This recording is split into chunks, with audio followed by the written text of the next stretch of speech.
welcome to another first episode of Wrestling on the Rocks. This is Wrestling on the Rocks. I am at Ref Marsh, and this is our first show because every show is our first show. Mostly we can't figure it out. Klump, go ahead and tell people who you are. I am Crybaby Klump on Twitter. I am not on Twitter a lot, but I am there technically. I'm here to make the sillies and talk wrestling. That's a good point. That is a good point. You're not on Twitter much. You know what, too? Here's the weird thing. You could go in there and only follow WWE on USA and AEW on TNT, and then you could just scroll through and, like, be caught up. But instead you, like, Google results, like, right as we're going. Yeah. If I made this easier, it wouldn't have the charm that it has. I'm doing it for the charisma. Yeah. I'm doing it for the fans. We've gotten positive feedback from no one really, but I'm saying we've gotten positive feedback regarding my inability to do work. The benefit of getting no feedback is you're not really getting the negative feedback, so it feels like it's all positive reinforcement. That's exactly where I live my life. Yeah, it's like being a dictator. Yes. Yes. Don't tell me about it because I'm probably doing fine. Probably. Yeah. Let's see. Klump, how are you feeling this week? Feeling good. I mean, I can't hear out of one ear pretty much totally, but that's you know, you learn ear infections suck as an adult. So yeah, things are good. And it's crazy too because you only listen half the time. So with only one ear, what are we gonna do? Yeah. It's only one ear. What? Yeah. Wrestling? Like, dude, my house is on fire. I loved it. What? Let's see real quick. What are you drinking? From the Buck of Stars, a Trenza unsweetened iced coffee with extra cream, light ice, and no sugar. And now they do these like sippy cup lids, which don't work on the big one.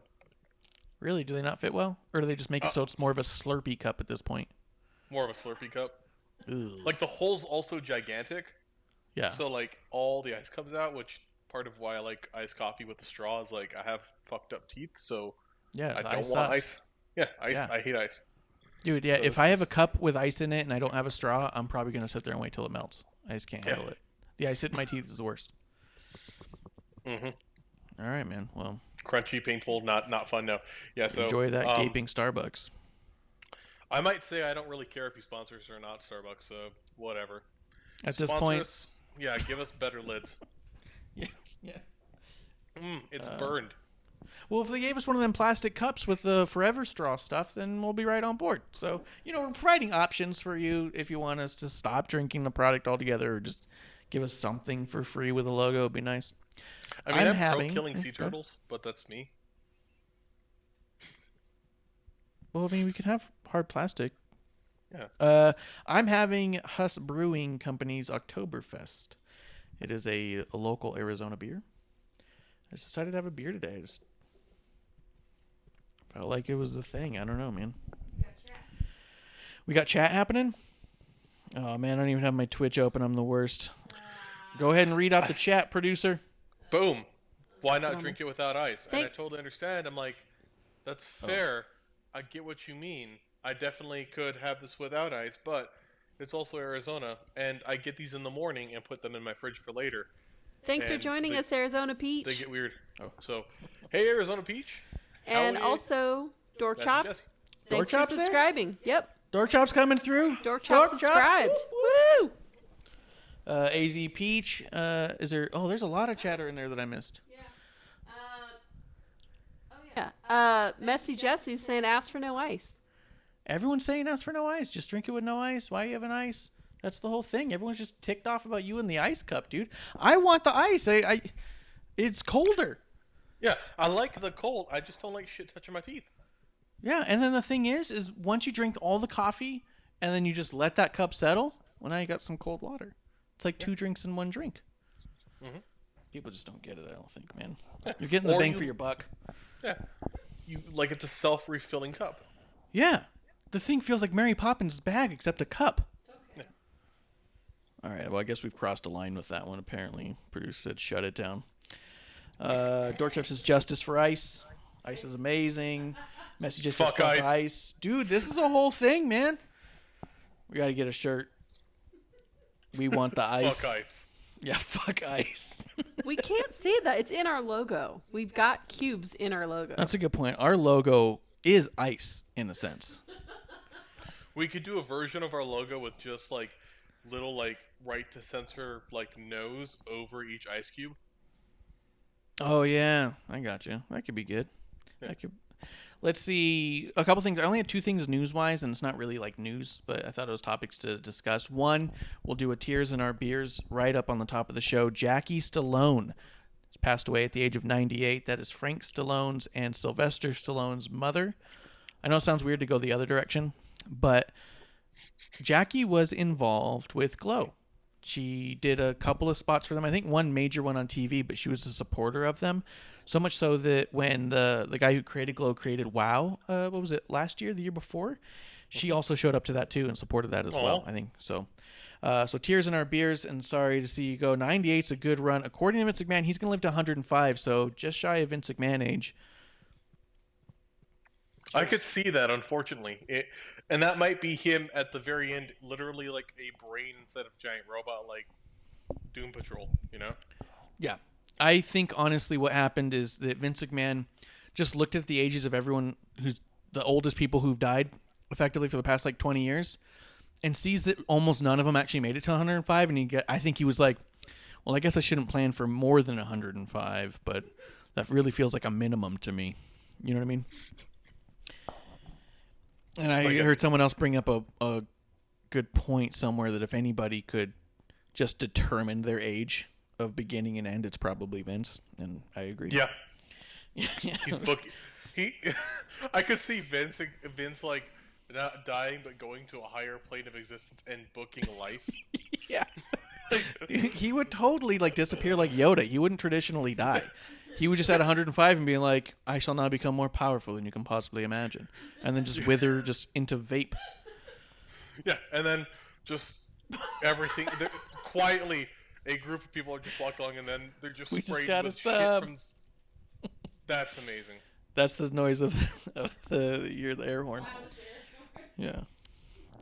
I could just see a group of people shitting their pants and then you just hear from the heavens. Good shit. Let's see. Dorkchop does say wearing a fuck ice shirt in Arizona might get you some heat with the locals, and that's possible. Let's see. Cheers. Just keep it up in the chat. Guys, if you're just listening on podcast, if you come through on twitch.tv/WrestlingOnTheRocks, when we go live, you hit the little sub button with Prime Subscribe. It buys us a drink, costs you nothing. And you can go ahead and put the no in notifications if you like, but if you put the I in notifications, you can find out whenever we go live and be part of the show as well. Oh, yeah. Just throwing that out there, guys. As far as all of our links goes, hit up WrestlingOnTheRocks.com. We have all of our links, our shop. We put up the latest episode every week, so it's all right there. Let's see. S Breaking Ben in search of... Oh, nope. Is it that is it like how we can gauge that we're getting more popular, that we have... We're starting to get bots? Spam one? Yeah. Yeah, I was thinking that too. Every week we're starting to get spam bots, and I'm starting to think, is that a good sign? Are we getting just enough traffic for them to go, hey, we could probably take advantage of them? Or are we getting such low traffic, they're like, these people are probably desperate by now? This is pathetic. Let's help them out. They're not even, fraudulent or mean. They're just, non-profit bots trying to help out. Yeah, they just feel bad. Yeah, we get the bots that are like, hey, have you tried advertising this? Ever? Yeah. Just flat out. Have you tried anything to get your word out? Have you tried other career path? Yeah. Arizona Peach going out. Cheers, Arizona Peach. Thanks for coming through. We always appreciate you flying through. And thank you, Dorkchop, for smashing that bot. Thanks, Arizona Peach. Let's see. Thank you, Arizona. Oh, they go through on Dorkchop's channel too. So hey, we're at least being harassed by the same people Dorkchop is. Let's see. The only other thing I had news-wise, and this isn't really news-wise, but I thought it was a topic of conversation, was that Randy Orton opened up his own clothing site. It's through Instagram. Is where I saw it primarily, but I'm sure there's an actual shop, some kind of .com. I believe it looks like it says Slither, but it's like SLTHR, and it's got snake stuff. So kind of leaning into the Viper thing, but I thought this was an interesting topic just in the idea that So we've been hearing about all this third-party stuff. We've been hearing about people shutting Yeah. down. Even Austin Creed said on his WWE, he was promoting Talking Smack, and he had mentioned, he goes, I don't know what's going to happen next month, but until then, check out my Twitch. You know what I mean? And it was this weird, like, we really don't know what's going to happen. I think that here's the bottom line, like I was even saying from the beginning. We, as in every single person not contracted by WWE, have not been privy to the actual announcement that was made, the verbiage of what they were told, or any of their contracts. So we actually have no idea other than, are they going to lose that? That would suck. So we're speculating on shit we don't know, which is what we do. It's true. We do speculate. That is what being a wrestling fan is. It is speculating. Yes.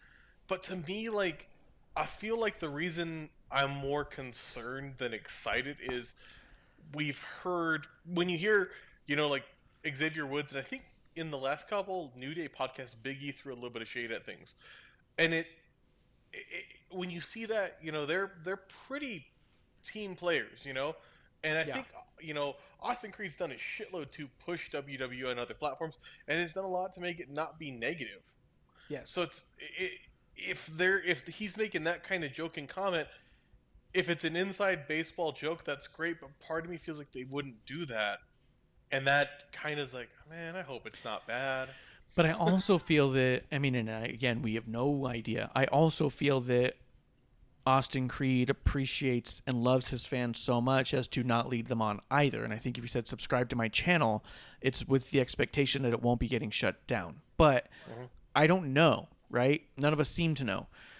I also know that the WWE opened up an official up, down, down shop. If you go to uuddshop.com, it's up, down, down merch. That's strictly from up, down, down. So there's no way that's going away. They just launched a new merch table for him, effectively. So I think there's some kind of gray area that we have no idea about because none of us are contracted by WWE, begrudgingly, and none of us have seen the statement that they've made to their employees. The other thing, they're not employees. I apologize. I would get it. If someone hears it, I'm going to call me a fucking idiot.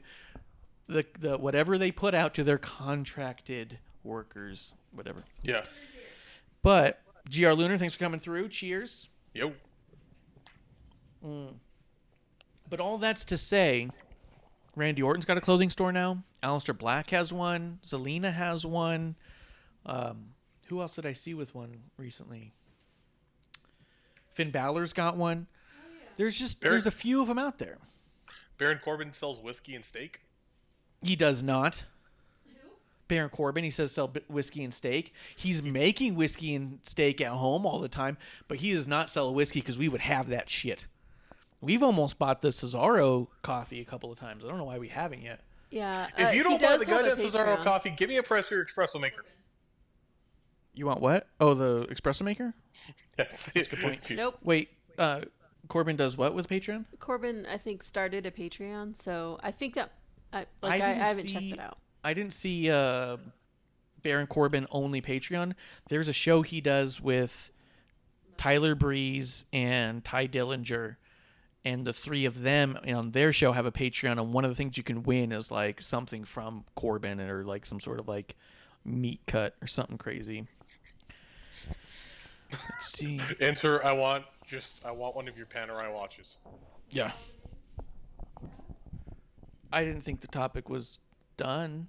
I thought we were still talking about the concept of them, the third parties contracts, which, by the way, is a quick side note before I get your opinion on it. Even if Big E and Austin Creed are being overwhelmingly positive and really putting out a lot of good stuff for WWE as far as press goes, there are people who are putting out stuff that's less than flattering. The first person that comes to mind, unfortunately, and I don't mean it in a negative way, is AJ Styles has been very, very vocal on his Twitch. I'm not saying he caused this by any means. Also, Rusev and Lana had gotten banned off Twitch for a short period of time because of stuff. And I'm not saying that was a factor at all, but I'm just saying that there's two sides to the story. And if you tell someone that, hey, they can have a contract with them, but you can't do this, and it muddies the water. So I'm sure that it was kind of an all or none thing. And again, I don't know. So with that, do you think the idea of them not being able to utilize their gimmick names and such in these other platforms is going to impact all these stores, or do you think that these clothing stores are separate from it? Because Alistair's Blacks is called Black. It's just spelled weird. I think that, so as I think about what WWE's done, in a sense, I think I get the goal more and more in talking to you. I get the aim, and maybe just your company representative, don't be a dumbass.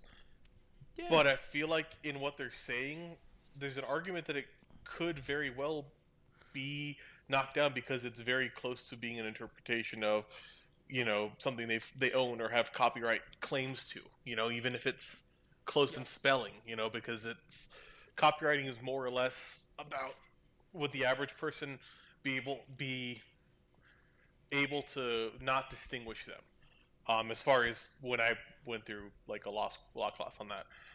The confusing the marketplace, right? Yes, that's why things like you want to maintain value to your brand. That's why Xerox does not like when people use the term Xerox for non-Xerox machines. Oh yeah, doesn't do them any good. Exactly. Same with Kleenex. Yep. Same with Kleenex. Same with Band-Aid. Same with AstroTurf. You want to maintain some importance because then you cannot maintain a copyright. But I feel in doing that, depending on how that goes, that could be a hell of a thing to enforce. And maybe, and again, you are correct in that we only heard secondhand what was told in this, phone conversation call. They could have maybe just supplied more stipulations there and say, hey, we're gonna not lay down this heavy hand, but we're going to put more guidelines in terms of how you present yourself. Yeah, I could 100% see that. Or say less, and then you just put up AJ Styles isn't a representative of this, or I feel like ultimately in all cases they're kind of opening themselves up for either going all out or doing nothing, or if they go case by case, it's going to leave some people feeling weird, and it's going to lead to more talk. That said, I do think AJ Styles, if he were an employee of my company, his Twitch streams, while entertaining to some people, they go a bit out there, Yeah. I honestly love the fact he's doing all these shoot interviews right now, and he's not filtering himself all that much for his fans. I think it's incredible, but I could understand where his boss might not be thrilled by that. This also could very well be, in a sense, and no one's really talked about it this way. Everyone's saying, well, if they're independent contractors, then they have to do this, they have to do that. Oh, let's push the employee thing. They need to unionize. What if this is their way of pushing that? You know what I mean? What if this is their civil disobedience? Like, hey, guys, if we all had a fucking Twitch, if we all had cameos, and we were all making money third party, they're going to have to buckle, because my understanding, I talked to somebody whose wife was a contractor and ended up being told that they had to not do a side job because it was similar to something they did.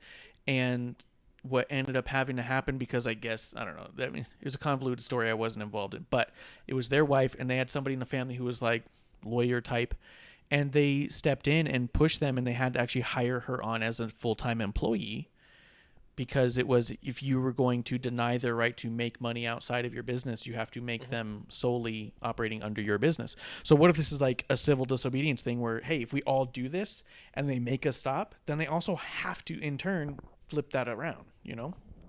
And that is a fair point. Like, there is an argument to me that can be seen as a positive here, in that we've seen this argument made for a long time. We've heard, one of the famous dirt sheet stories is that Jesse Ventura and Rowdy Piper pushed for unionization and shut it down. Yeah, and it shut it down, and it, the rumor is it harmed their careers very aggressively by doing that. And I think, I support unionizing, because I don't know if all companies can I don't know if all wrestling companies can hire you on as full-time employees, especially if you're doing small shows and stuff like that, and offer these benefits. I think WWE arguably could, and I think unionizing might be a way for their talent to get there. And if not, force buckling for certain benefits we hear and we want to see performers get to benefit them, and treat them with the care and the care we want, to allow them to bargain in these cases where it's like, no, you're not going to affect us like that, or to make better arguments where it's not reported through dirt sheets or being told to us through 30,000 different sources. What if? I mean, I don't know contracts, and that's something you'll get out of the show a lot. Is we don't try to pretend we know more than we do. We know very little. That's why we like to talk about wrestling as much as we do.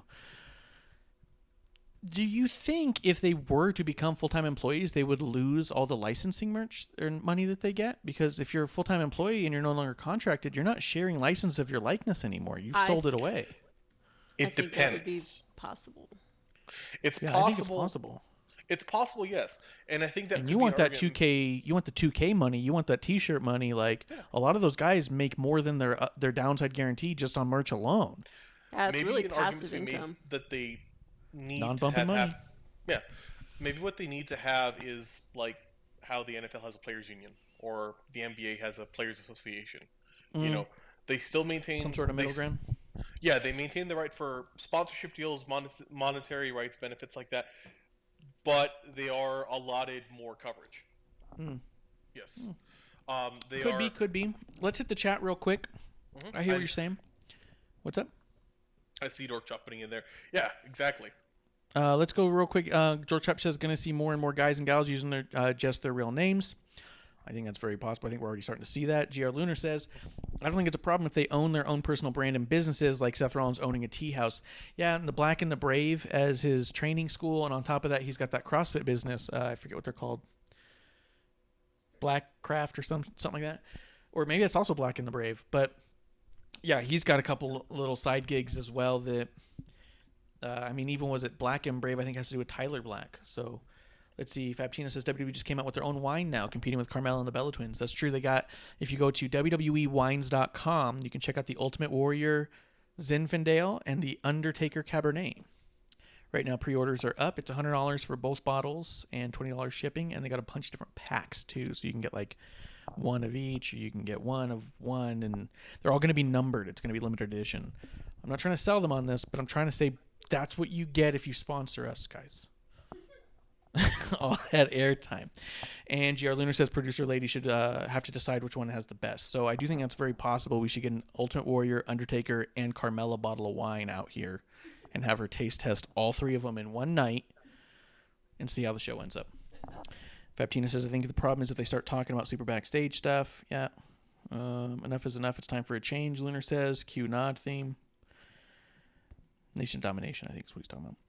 Haven't seen unions in sports entertainment. It would be a precedent, which is true. Dork Chop says pro sports players still get that money. It's part of bargaining as a union. That's just it too. They'd have to unionize. They wouldn't be able to just become employees. So do actors and writers, and there's guilds in other industries. Like you and I, when we first kind of debated benefits and the independent contractor idea, one of the arguments you made is that these theoretically performers that are on television qualify for SAG licensing, SAG membership. Oh yeah. And I don't know if they do, but that is, that's another point. If you get enough credits on screen per year, you get insurance and benefits, boss. You're part of part of the SAG guild, and that's something, or SAG, and that's something that we should maybe consider here. It's not. That's a good point. Actually, X-Pac said that on his podcast. That if you're on there full time and you've had more than 2 promos, he goes, you qualify for SAG. And he goes, and if these guys don't know it, he's like, I think it's like a $3,000 membership fee. And he's like, you have all those same SAG rights. So, I don't know. And that's just it. None of us here know that stuff. But what we can say with certainty is it's way more fucking complicated than tweeting angrily at the vape and at Meltzer saying all this stuff is evil or good. This stuff is complicated, and that's just us without having in-house knowledge of that, just talking about the different layers that we know definitely exist in other worlds these are things that are going to be taken into account here. So I don't know. Dorkchop's got a good idea though. Call it the Pro Wrestling Guild, aka PWG. And destroy another company. Gotcha. Hell yeah, take him down. That was the one that was owned by Excalibur. Shut him down. I'm alright with that. And Joey Ryan. Ugh. Yeah, I know. It's. I don't think they're gonna run because they had a few people that your history in wrestling has led to some questions about your yeah. Yeah, you're gonna have a hard time filling seats at times. I don't think I had anything else on that topic necessarily. Was there anything else you wanted to mention on that, other than I just wanted to say how complicated it was, how convoluted it was. The fact that we're seeing these shirt stores opening up makes me think there's even more layers than we realized. I think I might add this to it. Go ahead. So the shirt stores and the side businesses I think are awesome, and in the other big company we've seen, in a sense, that openness. However, we do have to consider. I don't think AEW is as open as some people might claim or want to desire to be, because if you're a pro wrestler and you open your pro wrestling shop store, where are you opening it? Pro Wrestling Tees. Yeah. Who operates a AEW store? Pro Wrestling Tees. Yeah. And there's nothing wrong with that, but it is something that, they're who do our shirts.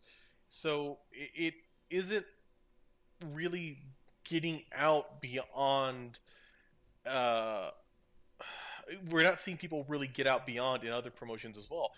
Further, we're not seeing this push in other promotions. The same argument that we're making here about WWE could very easily be said about AEW as a promotion that has a sizable amount of money. It's a really good point when you think of it. Is any coupon that's going to get you a percentage off of AEW merch also gets you percentage off of our merch.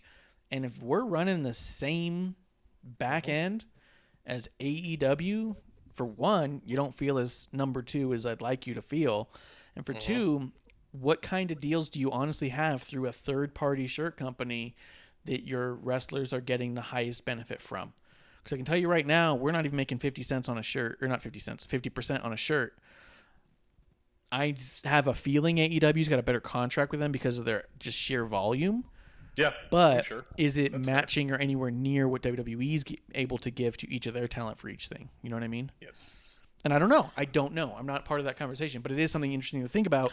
Where our shirts are in the same. You go to AEW shop, and in that same shopping cart, you could put one of our T-shirts in there. Yeah. Now, I would throw out one other thing as well. I would also ask, does that deal also maybe split or extend to individual talent stores? Because, there's a lot of kind of caveats there. Not to knock them, we're going to have plenty of time to knock AEW this week. But there's a lot of layers to that. But you get what I mean? Is like beyond the other thing. Fabtina brings up a really good point. Just because it's a good point, I'm gonna cut you off with it. Sami Zayn has his own pro wrestling T-shirt store that all that stuff's going to charity. Yeah, Big E has his own. Well, that was a separate thing, but Big E and Kofi are promoting this one shirt that they got for the Black Lives Matter movement, and it donates to NAACP. I don't think it's not through Pro Wrestling Tees though; it's through another site. But Sami Zayn's got his own, and it's for the charity. Ciampa had his own there for a long time. It just barely got shut down. Steen still, I think, has his up. So if you're WWE talent, you can have them on both almost. Mm-hmm. Go ahead. Which, hell yeah. No, I think both the AEW branded shirts and shirts. I'm looking at the comment. And that also makes the company. I mean, if we're talking about being a good ambassador, if you're doing things like that, you're promoting charities. I think that's a great thing. Yeah. Dorkchop says, I think there are both AEW branded shirts and shirts that are only available through the talent shop. So I think they're making money through both. I think so too, but my argument is I think they're making the same money through both. I don't think that there's a difference, right? Where if I'm a WWE talent, I might be making more percentage-wise per shirt than I get through my pro wrestling tees deal.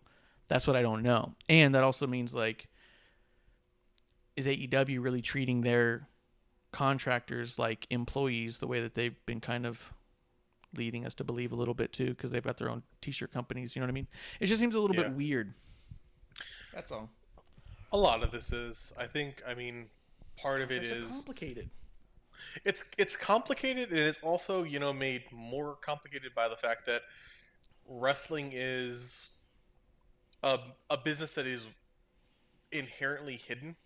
So much of it is like, I think the idea of kayfabe extends and really is truly in its last vestige in the business side of it all, if that makes sense. It's Yeah. so hidden, so operated from behind closed doors, and it's something that we're all curious about because we, you know, as fans are curious about every aspect of this because we love it all. So we want to know, like, well, who's making what on which?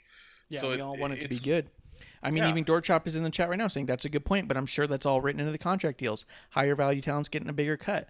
oh I yeah, don't know that that's true, but we don't know. There's nothing to support that other than it would make sense to us, but that doesn't mean it's true. How easy would it be for AEW to say, hey, here's your contract. This is what we're going to give you salary. That's kind of that. All your shirt sales are going to go through Pro Wrestling Tees, and you get what you get through them. So sell as many shirts as you can.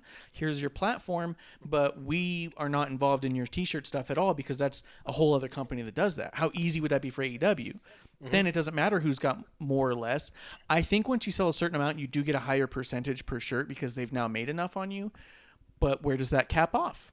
And is that cap adjusted for AEW talent because they're with a larger company that brings them more traffic? I don't know. None of that stuff we do know. All that stuff makes sense, but we're completely in the dark about it. no, absolutely, yeah.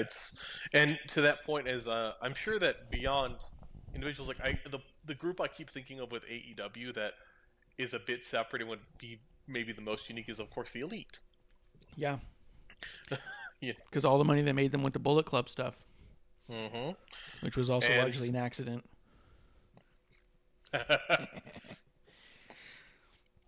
Blue Bloid even says, I could imagine that many talents just sign without fully understanding contracts. And I know Yeah. that that's absolutely a thing. We've 100% heard that from many interviews. I signed a contract, I didn't know what I was getting into. And that's, unfortunately, that exists in pretty much any job. And Yeah. that's Actually- not saying it as, well, it's the typical thing. No, that means pretty much in any job we need either to be more transparent in contracts, or when you're going through a contract signing for a job, I mean, Especially anything entertainment. Actually, the shouldn't there last- be like an actuary or an independent person there to go over it with you? Like, Yeah. shouldn't there be like, in these cases, I think if there were a promotion that said that or things along those lines, they don't sound like big deals, but to me those are huge things. The idea of, I'm gonna bring in somebody from a different company, like, to talk to you about this and go over this with you because there's a lot of terms to this. Yeah, but that doesn't serve the company. Producer's got something she wants to throw in there, though. Oh, even I remember our last apartment. It was like a 30-page lease. It was something insane, and we sat down and read the whole thing, and they just stared at us. They were like, "What are you doing?" And we're like, "Well, we're reading it because, yeah, this is the longest lease contract I've ever seen." And when Marsh was asking questions, they didn't know the answers to some of the questions. They didn't know some of the stuff was even in there. I was like, oh, hey, it says this over here. And they're like, it says that. And the lease was like, yeah, it says this here. And that's kind of makes me a little uncomfortable. And they're like, oh, my God. And they're like, I can't believe that's in there. You're like, what?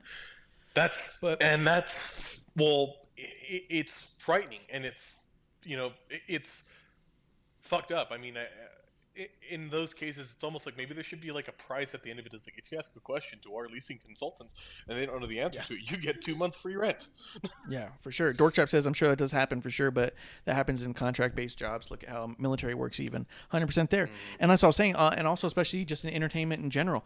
Anybody who's struggling to make it and get that next big step is going to see a big number and panic that this is the last time they'll ever see that number. Very few people have the maturity and the risk reward mentality to be able to look at a large contract and say, this isn't best for me long run. I'm waiting for the next one.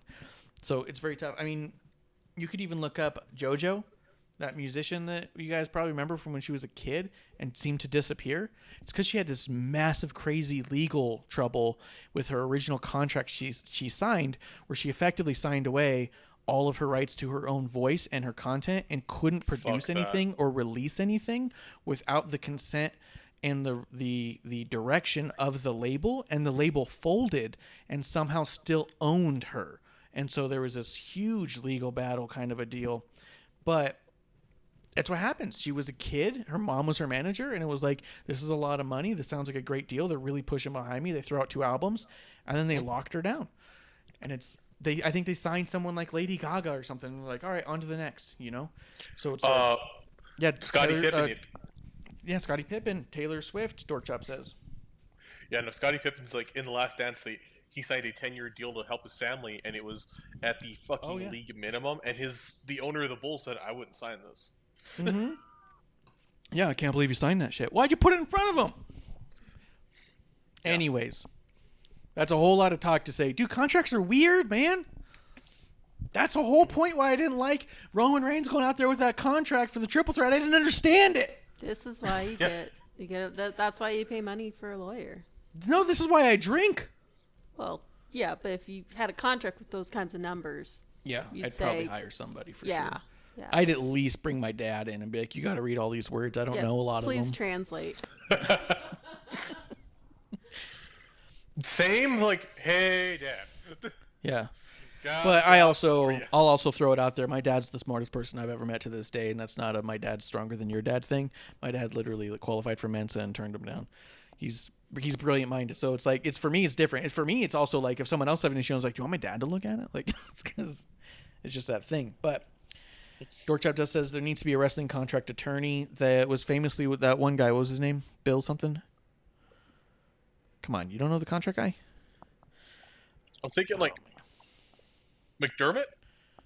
Is it Bill McDermott? Let me see. The guy that they had on the Something That Wrestle Live shows a lot? No, it was... Hold on, it's right here. No, it's not here. Never mind. All right, I thought I had it. It's gone. There was a guy who basically did all of the lawyering for all of the main wrestlers for a while. And Bruce Pritchard's talked about hating him because of when he was in talent relations. He goes, outside of that, the guy's really nice. His job is to fuck with me, and my job's to argue with him. So yeah, we hated each other there. Yeah, 100%. So, but yeah, there was a guy who famously had contracts with like 90% of the wrestlers you saw. So there was kind of one, but there kind of isn't now. And I agree. I think there should be something there. Someone should step in.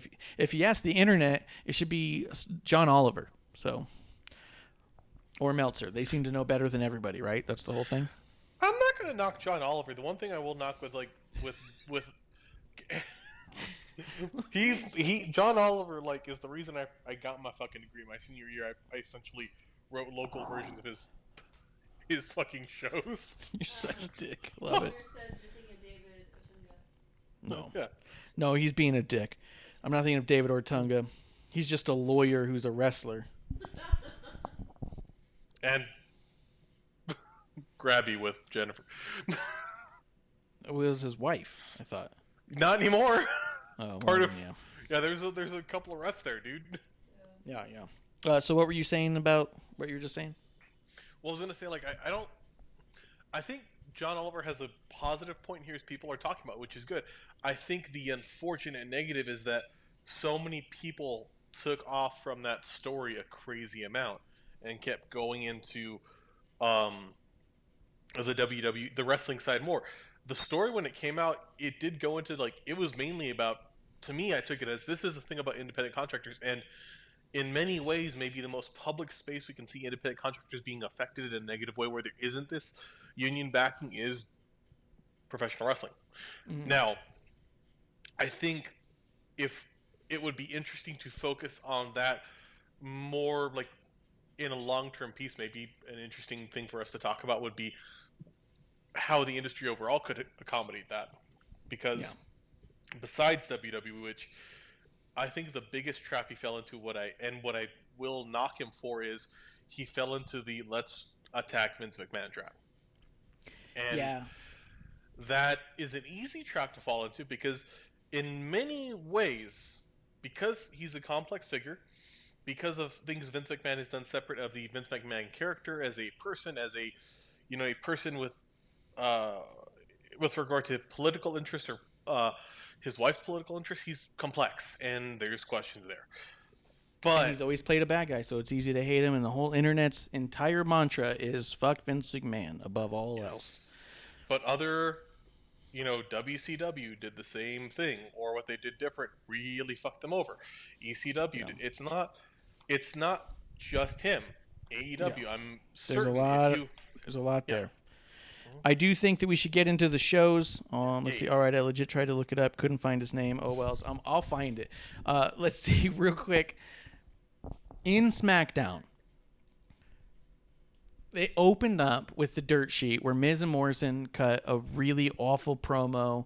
Otis comes out, rips off Miz's underwear in a very cartoonish and hokey, shitty segment. Because I'll say it, because everyone thinks that I just shill WWE all the time and hate on AEW. I hate it all. But, no, I'm kidding. But it leads to them serving Otis some sort of contract again, where he's like being subpoenaed about like this reckless endangerment stuff. What do you think about them getting this far down the line now with this Miz and Morrison versus Otis with the Money in the Bank thing teetering? Where can you possibly go with this that doesn't shit on Money in the Bank? I think the only reason it hasn't totally shit on Money in the Bank is they've kind of kept it separate. They've had it come up here and there, but they've not thrown it as out as possible. They've kept kind of playing between Money in the Bank and the Mandy Otis storyline, and it's the shits. It's the drizzling shits, as Pritchard would say. It's so dumb. It's taking so many, like, it's like so many logical leaps to fill it up. Like you're to get to the place you want to go, you're taking a journey around town to go a block. You know? It would be easier to just say, like, to have Miz say, Miz be a shitty heel and steal the case. You don't deserve it. Something like that. Have him on the segment say, we see how wonderful Mandy's doing, but look at you. And then just challenge him. We don't have to go this far, but we are, and it to me sucks the life out of what this is. This could be interesting. But we're gonna destroy it. Yeah, I don't know how you get to anywhere with this Money in the Bank. They've definitely booked themselves into a corner on this one where, all right, well, we got Otis the briefcase because we thought it'd make a nice little moment, but now that everyone's back, and not everyone's back, and we'll get into some of that too. I think that's why we're seeing some repetitive stuff. But now they have enough people back to where they're like, oh wait, the main event picture isn't a big question mark anymore. We got Roman back. We've got Bray, we've got Braun, we've got Goldberg. I'm sure is going to be coming back any day now for Lunar. That's his favorite. He can't stand not seeing Goldberg. But I don't think that they're in the situation they were in before. Like when you looked at the Money in the Bank match itself, there was a bunch of main eventers and a couple people that seemed a little random, but it was also kind of like, well, who else do we even have? So I think they ended up in a spot where, like, well, it was a really cool moment, but now how do we get the hell out of it? And I think that it's really weird that they're doing it in such a way that is Miz and Morrison better than Otis? Is that not something that people even want to see? And I think Otis could be awesome, but I don't feel that Otis did anything wrong here. When we see him do stuff, he does fine. He seems to be doing good. He's think great. The ball was dropped on him, not that he dropped the ball. Like, yes, he passed it to someone who was like, cool, trip, and it's like, yeah, I don't blame him. Because when he is doing stuff, he's great. He's funny, silly, kind of dumb. That's fine. I like that. When you don't see him for months on end, but you see Miz and Morrison bringing him in, I don't know. The only positive I could see is that Otis wins it, but then what have we done but try and rebuild something we've just kind of fucked up? It feels like we forgot about Otis. It's like, oh, uh-oh. Yeah, like, he still got that thing? Oh, shit. You know what I mean? Mm-hmm. So now they're trying to figure out what's going on. Dorkshot brings up a good point. They've shit on the Money in the Bank by not giving a shit about it since the pay-per-view and then giving it a garbage angle now. It's worthless. It was hype when Otis won. If they don't want him to have the title shot, then have him put it up for grabs in a match in a goddamn wrestling angle. And I think that's where we're getting. Mm-hmm. But I don't think that it's the way where you go. Is it that terrible to have Otis fuck up his cash-in? When they lost faith in Baron Corbin, they fucked up his cash-in. They lost faith in Mr. Kennedy, and I think he actually put it up and lost it to Edge. But who else was the other one? There was Braun Strowman. They supposedly lost faith with and he lost it in a match. He just didn't successfully cash it in. Why can't Otis just not successfully cash it in? Why can't he go in over his head? Why can't even the idea of him feuding with Miz be driving him mental and saying, that's it, I'm cashing it in, I'm proving Miz wrong, I'm going to show him I'm a fucking champion, and he cashes in at a stupid time, gets speared by Roman, boom, Roman's a bigger heel than he was before, and now Otis lost his thing and can go back to feuding with Miz without shitting on the briefcase. Yeah. Does that make sense? No, agree. I agree 100%. Like, I agree 100%. I feel like the overall, like, thought process here was, I don't think they saw Roman coming back. Yeah, I thought that they thought he was going to be out a lot longer too. That's my impression. Yeah, so they were like, well, who's a good babyface? Or what's a good story? Well, we could put it on, Otis. Okay. And then they got built up in all these other stories, and they're decent stories, but I don't see, they're not going to pull it off Drew, though fuck they should, but they keep, it's just, it's frankly frustrating. It's, like we talk about, we shit on AEW for like silly dumb shit. I'm shitting on WWE in this case for just like not having a plan. Yeah. This one feels like you went, whoops. And like I said, even the way I just mapped it out still keeps you in a feud with Miz, if that's really what you want with Otis. And it actually builds your main eventer up more because you're trying to push Roman as a heel. You want him to get booed. How more booed can he be if he just shows up and wins against Otis? The beloved Otis. Otis is more loved than before, and now he's been getting screwed out of shit. He's going to have the sympathy on his side for like crazy amounts. It's bullshit they had him wasted. It's bullshit that Roman just defeated him in one move. Awesome. Feed off of that. That's what you need in these wrestling angles. Dorkchop says he's got a split, but he was good chilling. He says he's going to try and swing by on Thursday for sure. Dorkchop, thanks for coming through, man. We'll see you soon. Sweet. But that's how I feel about that. Yeah. I think we'll get into really quick, just because I don't think any of us has a good idea, any other better idea on how you get out of this. But I agree with you. Just take it off of Drew and let Drew be screwed by it or something. But I get it. Nikki and Alexa angle is continuing to progress. Mm-hmm. They had Alexa on commentary, and I thought she did a really good job. The only thing that was, to me, potentially a negative about it was she kind of like drew away from the match because she is so good. Mm-hmm. And they did a whole gimmick at the end where Lacey's out the side and she says, "What are you doing? Something with the Fiend." And then Alexa goes into that trance, does the Sister Abigail, and leaves. And they're really driving home. Did you see that? Lacey uttered the words "the Fiend," and that changed Alexa.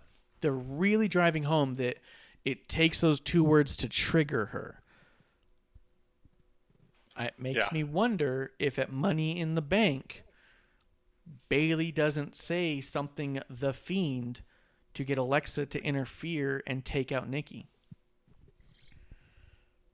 Or take out Bayley, but just end it in disqualification. I get the impression the way they're driving home, you say those words, it changes her. Bayley's going to say those words, and Alexa's going to ruin the match, effectively. It's a smart way to move it along and go down that. I like that. Yeah, I think that'd be a way.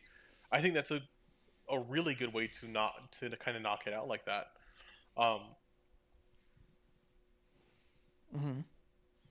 Sorry.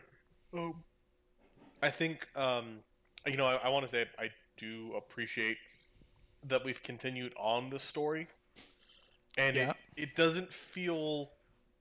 It still feels weird in a good way. Like, it doesn't feel like we've. Oh yeah, it's here, and we'll throw it out every once in a while, like Mark Henry and Mae Young in a hand thing. We'll just keep this up, but like kind of in the background for it, and question and be like, "This is weird as fuck." And I like that. I like the way it's done. I like seeing Lacey on TV, which is awesome. Lacey? Yeah. Yeah. We haven't seen her in a while. Yeah, and I like her doing this stuff too. Also, I think that her tugging and doing the shitty stuff to Nikki's hair, I thought was big, just because there was so much complaints online about her doing that to Naomi, and they're like, she doesn't do it to anyone else. Why has it got to be Naomi and her hair? And it was a really blown up thing that I thought maybe I don't understand, or maybe I'm unaware. I didn't see it the same way, and I was like, I don't know, maybe this is bad. To see her do that same thing to Nikki, to me, was a little bit like, hey, it's just a mean thing I do to people, and that's who I was fighting at the time. Yeah, it's not race related. Yeah. Real quick, if GR Lunar's still in the chat, Bill Behrens is the name of the guy who was the main lawyer for a lot of those contract signings back in the 90s and stuff. But that's Behrens. Anyways, so yeah, seeing Lacey get a little more TV time, getting her character a little more fleshed out, not all bad. I do think that's where they're going to end up going with Clash. Maybe we'll get into that later. But yeah, there was only a couple other things that really happened on SmackDown that I really thought was worth getting into. One, AJ versus Sammy had a tremendous match. Anybody who watched that, I was loving it. Even I loved the spot too. It was pretty subtle. Sammy did the Blue Thunder Bomb on AJ and was really to the ref like, come on, count it. And then when AJ kicked out, he had this real look of like, what the fuck? And that all had to do with the last time they had a match. That's how Sammy won. And it was actually the only time Sammy ever won with the Blue Thunder Bomb was against AJ in their match a couple years back on SmackDown. So I thought that was a really cool little callback to that. After the match, Jeff Hardy comes out, beats the shit out of both of them with a ladder, and then challenges them to a ladder match for the Intercontinental Championship. And that was very exciting to me because, as you remember, the day Sammy showed back up, I said, guys, we're getting a 3-way ladder match, and I can't wait. Yes. And, this is something so cool because you have, 3 people that their careers have crossed in these weird ways prior, inside and outside the WWE. And in many ways, in the late 2000s, as singles competitors, all 3 of these guys had these really amazing, important roles. And then in 2010s, so seeing them come together, oh yeah, this is going to be fucking amazing, And all 3 of them have iconic ladder matches associated with them, and at least ladder match moments. I know it's not, it really gets more and more involved if you're more into indie wrestling. Speaking of PWG from before, one of the biggest matches that people talk about in Sami Zayn's career is his El Generico versus Kevin Steen title ladder match for a title, where he even got to the top of the ladder and his head went through the roof. Nice. Literally, it broke the panel. So that being one of the most classic PWG matches that ever happened, the idea of these 3 guys with their major, what was it, AJ in his X Division matches where he was climbing the lines over there, his Money in the Bank match where he was hanging from the Money in the Bank.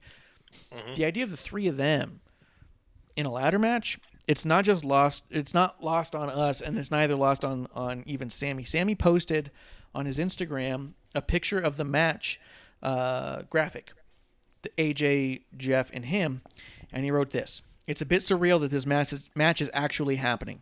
A 3-way ladder match for the Intercontinental Championship against Jeff Hardy and AJ Styles probably would have been my dream match when I was 17 or 18, just breaking in. I'm going to really enjoy the moment when it comes, but until then, let's all take a moment and enjoy this awesome graphic, in case there was any doubt as to who the real champion is." Because he's holding up the title all big. But that's just a little shout out from Sammy, talking about how important that match is to him and how much it would have meant to him when he was getting into the business. And I just thought that was pretty spectacular myself. Yeah. No, I agree. And Sammy also seems to be really excited to be back wrestling because he also posted this. Oh my God. "The feeling of laying in bed and trying to sleep after a good performance where you've given it your all, the distinct ache, the stiffness, coupled with your heart still racing and your body coming down from adrenaline. It's so specific, it almost has a smell. Woke up today feeling That's the part of the Viagra commercials they don't tell you. Yeah, that's a Blue Chew commercial right there. And then he also said, "Woke up today feeling sore and stiff after last night's match. My first match in 6 months. It is very specific ache, both dull and sharp, that you only get from a hard-fought match. I missed it. One day it'll be gone. I'm so grateful that I still get to experience this feeling.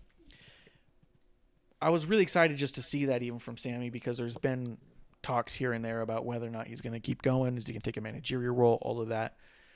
To hear that he got back in there 6 months later and it seemed to be everything he wanted it to be, and now he's getting this dream match, so maybe more, makes me hopeful we might get another couple years out of him at least, because I mean, he's one of my favorites, so the idea of potentially getting more Sammy, I'm all for that.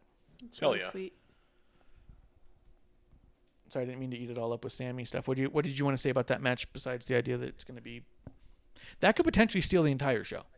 That could be the match of the night. I think it should. Yes, I think it should. I think it will.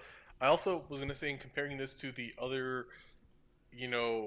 match we've already talked about today with Miz and Otis, this is a quick build to an angle that had a pause, and this was done in a really creative and good way that we have immediate heat, and Otis came back really kind of around the same time Sammy came back. This writing group, Rays. Yeah.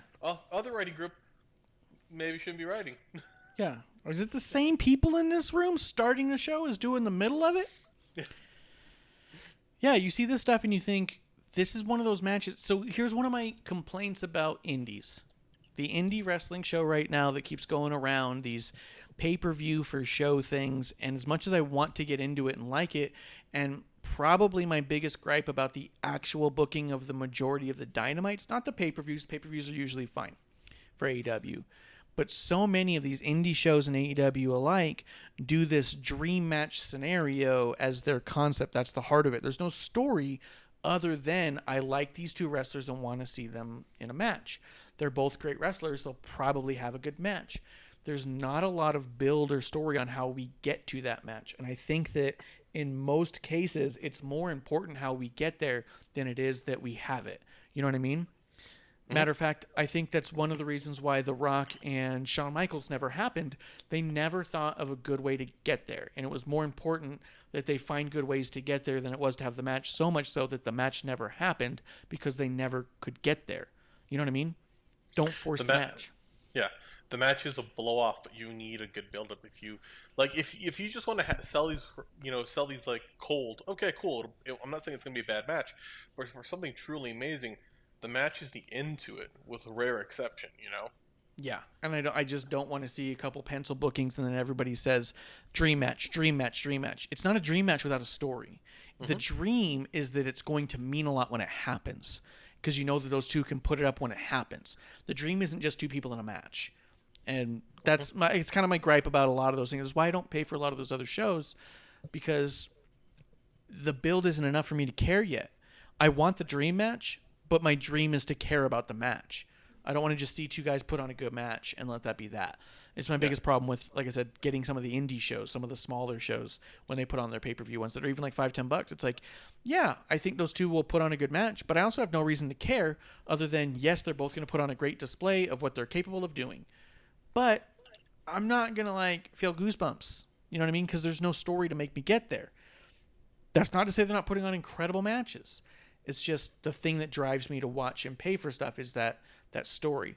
What I love about this AJ, Sammy, Jeff Hardy is, as much as part of it feels like a shotgun story and it really doesn't feel as dream match as it could, there's just enough of their history already that if you're really into it, you're really excited for this. If you're into these guys and where they've been through and how they got here, then it is your dream match.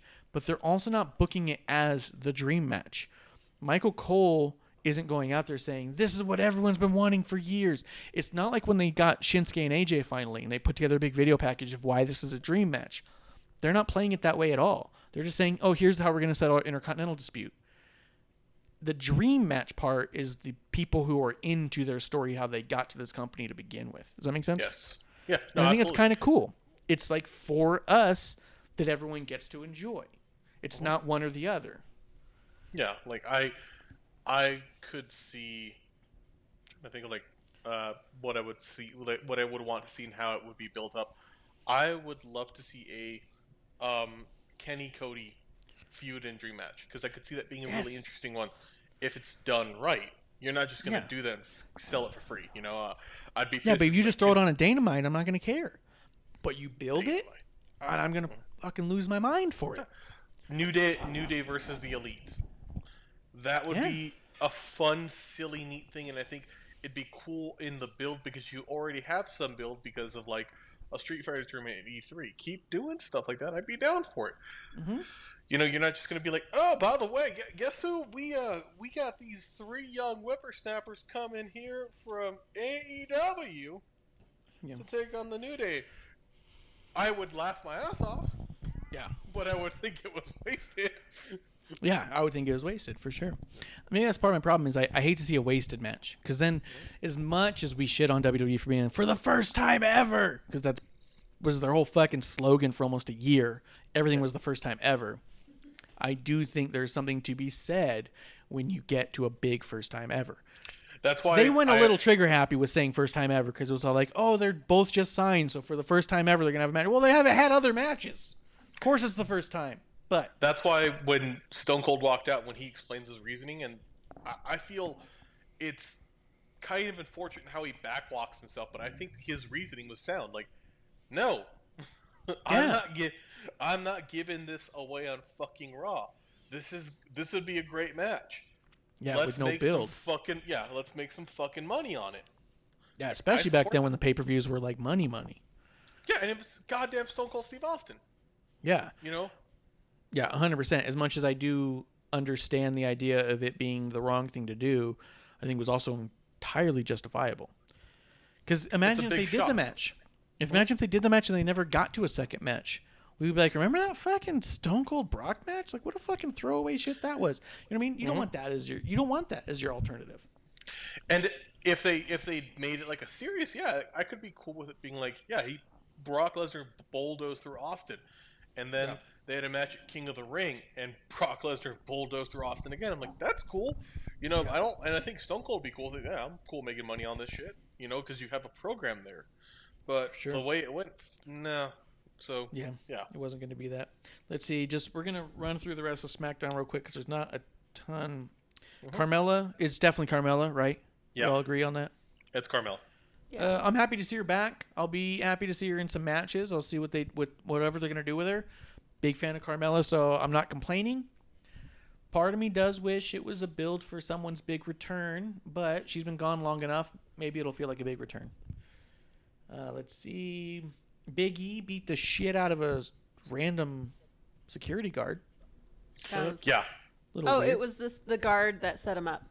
Yeah, he set him up. Oh, it was the one who set him up from before. Oh, yeah. Yeah. So there was some backstory. He had reason to kick his ass. I thought it was more random. I didn't pick up on that. All right. Fuck you, Larry. Okay. Yeah, fuck Larry. He looks at him. He's all like, "It was you. It was you." Uh-oh. Yeah. All right. Okay. So Big E had a reason.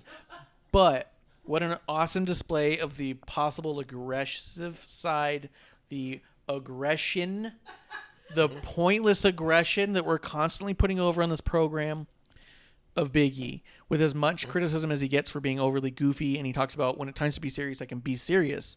But I'm also not going to pretend to be serious all the time if I'm not feeling serious. Yes. I love it. And this was such a great display of, I can get pissed off. I'm pissed off now. I'm still going to barrel roll down to the ring. But if you fuck with me, I'm going to fuck with you back. Big E. I loved it. Yeah, Big E's always, like, Big E when he was a boring face, he's talented. Nobody ever knocked that. But when he was just, like, the straight-faced Big E Langston, okay, whatever. Big E is fantastic as a, silly, goofy, nuanced character who then can be like, I'm back this up. Yeah, 100%. And when you listen to the podcast or you see him do little backstage things, you get it. He's a goofy dude who loves to have a good time. But if you pluck the right string, he's going to get real serious and tell you how he actually feels, because he's also a pretty deep and compelling human being. Yes. Who's not afraid to go there, but he's also not going to introduce you with that. You know what I mean? Yeah, and on the podcast for sure, we've, there was a podcast earlier this summer. It's not on wrestling, but talking on the subject of like Black Lives Matter. That fucking podcast and Big E and what Big E's done this summer with going out with an armband for people of significance that he believes it's the right thing to do. Fuck, that's amazing, and I love that. And Big E's great, and I honestly, I said I was kind of worried about what they were doing by pushing him back. I think this version of Big E and this possible like move separately, I'm so much more excited because I want to see Big E as shit. I want to see him as the second member of the New Day to get a WWE or Universal Championship, and I think he could definitely do that. He could back it up in the ring, but I think he could be a really compelling character here. You know what he can do that Drew McIntyre is trying desperately to do ineffectively? Be funny, be deep. Captivate an audience. Well, what? I mean for you guys to just go fucking ham on Drew right now. I'm being honest. Not speak with a Scottish accent. Yeah. No, I'm not cool. You dumb idiot who looks like he smells weird. I'm cool with accents. I just, yeah. Yeah.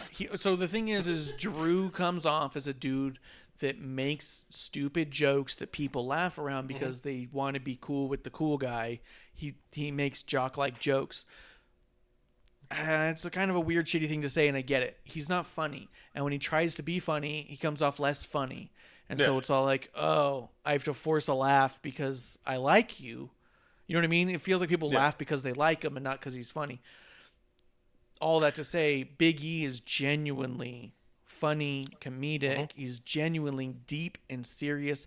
He is an all sides person, and he's got a very dynamic humanity like character, humanitarian, like human, very Go ahead, Klump. Oh my god! Okay, how much I got you. booze I had a stroke, dude. Take over. Booze Big have you E's the had? kind of person that you would want to hang around with. Big E's the kind of person that you see commanding a room, commanding a presence among people that you're enamored by. He's magnetic. He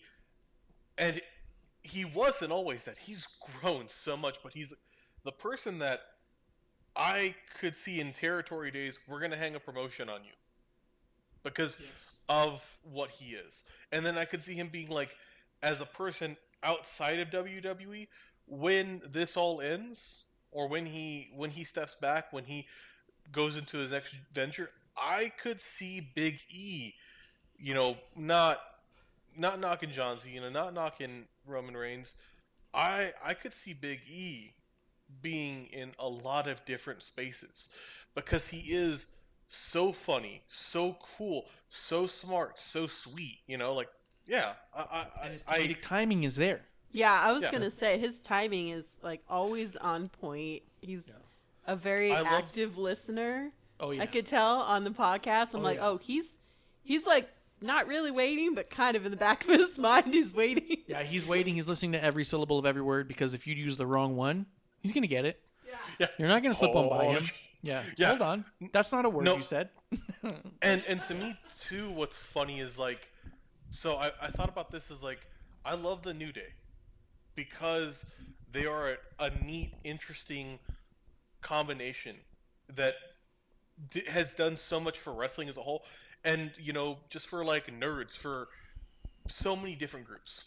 But to me, Big E is my favorite part of it by far, because Big E on the podcast, on promos, just the balance of him. And for a long time, I was like, yeah, but he can't do shit in the ring.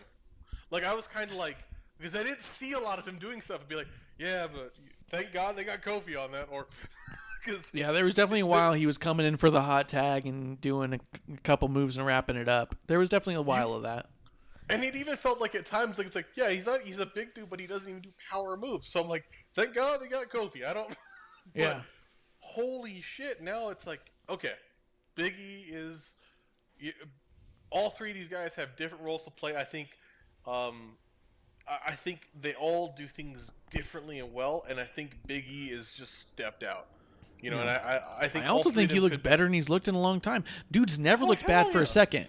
He's never once did I think, oh, he's losing. I've never once thought he looked anything but great. And somehow, I think he's looking better than he's ever looked before right now too. Pictures of him when he played football, he looked he looks way. I mean, he had a lot more mass on him, and it was like football. It was bumping fat, but he looks great. Yeah, he's never looked small. I mean, his name's Big E. Of course, he's never looked small, but he's never been unimpressive physically. But right now, he's like a presence physically. Just even when he came out and he's just wearing a T-shirt, but he's like got the cut shoulders and the necklines cut. You know, you're only seeing part of his arms and chest and stuff. It still looks like, dude looks like a fucking action figure right now, dude. He looks like a fucking action figure. He looks like when you look at a toy and you go, well, they don't actually look like that. But with him, it's like, well, he looks better than that. You know what I mean?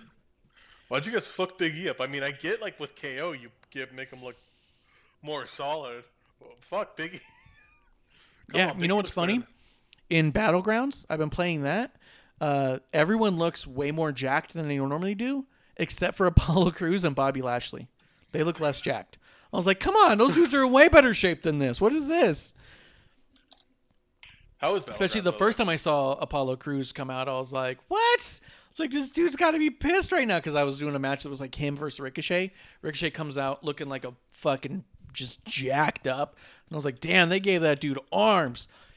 Apollo comes out and like, he's twice that size. What the fuck is that? Like, that dude should be pissed right now. Aw, little buddy. But the game in and of itself, I guess we could have talked about it at the top, and I didn't even think about it. I've really enjoyed it. I've liked it a lot. It's a lot of fun. It does feel like it's a little more microtransaction heavy than I would like. Just when it comes to unlocking people, you do gain in-game bucks, and I do call them bucks. I think it's funny. In-game bucks pretty quick, but the people I want the most, my favorites, are a little more expensive than the others, so it does feel a little slow moving for me, where it's like, all right, I did like 20 matches and I unlocked Becky Lynch, but now I couldn't unlock another person. You know what I mean? And it's like, oh, well, I'm like 100 away from unlocking Mankind, and then you got to pay for each unlocking of their gear too. So it feels like it's a little, it's not pay to win, but it's definitely like, if you're not going to pay to unlock everything, you really got to play to get exactly what you want, and you got to choose exactly who you want wisely. Because my other understanding is that there's like an additional 20-something people who are going to be out of the roster over the next couple months or so. So it makes me think even more so like, okay, really pick and choose who you want. Who are your absolute favorites? Don't unlock someone just because, well, I've got the bucks for it. They're cheap enough. Why not? Wait it out. Get the people you don't understand why you'd play a game without that person. Get those people, you know what I mean? Yeah. For me, get the Becky Lynch, the Bayley, the Mankind. Get Andre and Undertaker, you know what I mean? Get Stone Cold. Like, get the big ones, but maybe hold off before getting, like, Dolph Ziggler. I've already unlocked Dolph Ziggler, so it's not a shit on Dolph Ziggler. But I think I earned him in the game. I don't think I... How's the gameplay on it and stuff like that? Because, like... It's easy to pick up. Okay, does it play more smoothly than 2K20 did? Yes, 2K20 felt like I had to play 30 matches before I could win a match. This one feels like as I play more matches, I get a little bit better, and I'm able to continue through the game. Okay. But it also felt like I could dominate in the beginning, you know what I mean? Like, I'm at a match right now I can't get through. They've made Daniel Bryan, like, fucking OP as shit. Like, but... I'm learning how to play with this new acrobat character who doesn't do as much damage. And I went to go unlock, I think it was like you have these little power-ups. I was going to go unlock, but I got to get through Jake the Snake, who I already beat once in a cage match, but I got to beat him again. He's got this fucking power-up where he just takes my life and regenerates. I realized by the time I was like in red, he was still max health because he does that thing so many times. I just shut the game off because I'm not playing this shit today. I was like, I'm done. Like, I was so upset by it. I was like, this is bullshit. I can't beat Jake the Snake. Fuck you, Jake Snake. Yeah, fuck you, Jake Snake. Asshole. But in one of the matches, I broke the ring. Nice. Collapsed. I was like, oh! Make you pump. Yeah. Right on. No, I'm looking for some new games. I just I fixed my Switch, so I see they have a Switch version, so I'm like, ooh, yeah. It's fun, dude, because it's the game you can pick up, fuck around with, and you don't feel like Yeah. you're fucking up if you're not getting through it. You can have a couple matches. You can throw it. I think the one style match that I not digging is actually the Royal Rumble, which is funny because it's usually my favorite type of match. They only let 4 people in the ring at a time, and you have to win. If you don't win, match is over. Like, if you get thrown out at any time in the match is over. The person who threw you out is the winner of the match. And you're like, well, you haven't even gotten through the... And they only get through 20 people to begin with. And, like, I got thrown out because I put the controller down for something and realized the match hadn't started. And the match was immediately over. I was like, we had 4 people in there. Yeah. You know? So... I'm curious. Oh, yeah. At least in 2Ks, the other ones you would re-enter as someone else. I prefer that. You know, it'd be cool too. Like, as I think about like a, so I'm never a fan of microtransactions. Yeah. Just I find it I'm okay with in-game advertising for real events. Like if you're gonna make money off it, but I don't like microtransactions when I'm paying $60 for a game. Like that's something I just kind of struggle with. Or make it like curve it so you can get in, because I can also get it. Like I play Call of Duty a lot. Call of Duty has like season modes, which I pay for, and then they have microtransactions you can add on or packs. Yeah. But you can earn pretty rapidly, like if you play well stuff. But I could also see this like if you know like I see people who just instantly buy. I'm like, fuck, that's like a lot of money, you know. Dude, and I'll tell you, I was a little upset because I got the digital deluxe version, which comes with like 1,000 coin, which is supposed to go further than the bucks, right? So, like for instance, it takes $12,000 to unlock Becky Lynch, but it takes like I think it's 600 coin. So it's like, all right, less coin will get you further, right? Mm-hmm. It only came with 1,000 coin, and when I clicked the update my roster, so it would like unlock the Edge and the Ronda Rousey and stuff, it ate up some of my coin. And I was like, no, I didn't pay to pay again to get them. I paid to have them in the game. Yeah.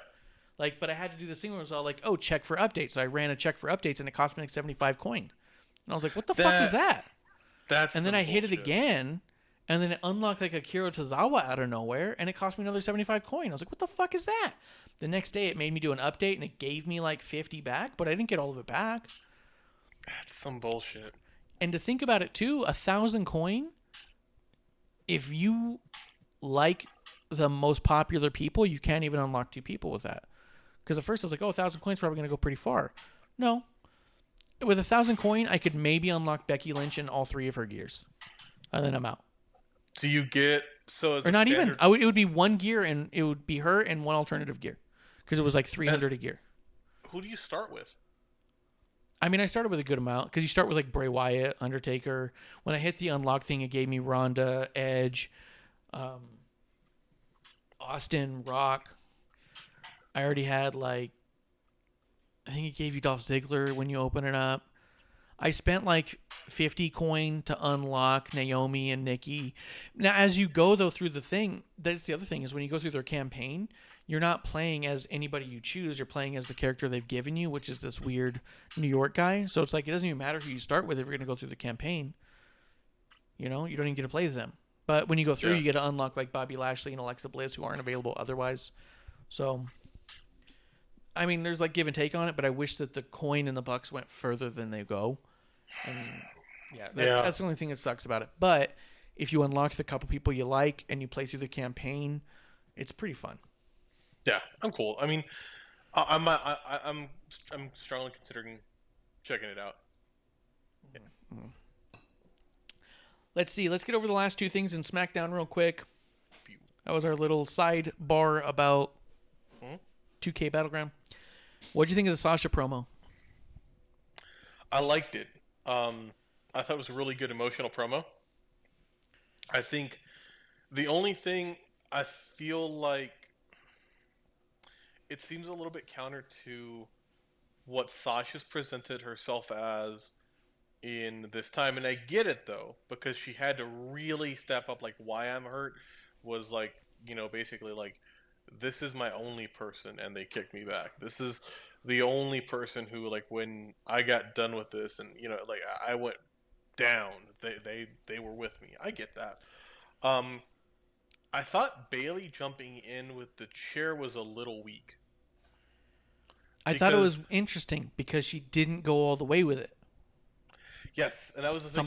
I was trying to think, was that deliberate or like I don't know. Like part of me was like, shit, if that happened, this could be that like level of feud where it's like a blood feud and anger, and get there. And I was like, that'd be interesting to see. I think what it is. Let me break this down real quick because I think you'll have some stuff on it. I think for maybe not the first time. That's hard. That's heavy to say with so many years, and I have to go back. This feels truly like a blood feud, but not driven by hate like so many of them are. But this one feels driven by love. It's like a love blood feud where Sasha is telling Bailey, "You're nothing without me." That's what someone says when they're begging someone to stay. An abusive, manipulative person will say, "You won't make it without me. You can't leave me." Bailey at the same time is reacting like, you were going to turn on me and now I'm going to turn on you. Couldn't pull the trigger with the chair a second time. Really comes off as, I love you and I don't think you love me back and I don't know how to deal with that. And so I'm protecting myself by attacking you. You know what I mean? Yeah. So I think in that regard, it's pretty cool because we don't typically see that. Usually it's pretty easy. We're in the business of conflict, as Becky said. It's really easy to go, I hate you, let's fight, and then really dig into that. This feels a little more complex than that. Yeah. I agree with that. I think, to me, it makes me... Sorry. Oh, my God. I know. Makes you sleepy. Starbucks has to sponsor us. Or meth. Sponsored by meth. That'd be nice for all of us, I think. No.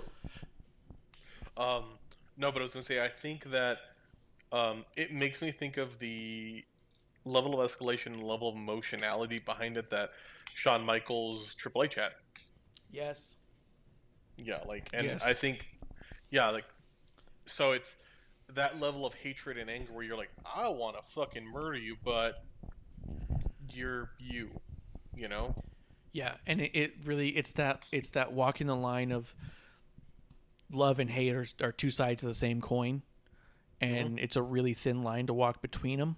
And so I really think that, yeah, absolutely. I think that Bailey Sasha could easily be written in as the Shawn and Triple H of the history of women, really. I don't think you have any other two pairing that were quite the same on that level. So, yeah, I 100% say that.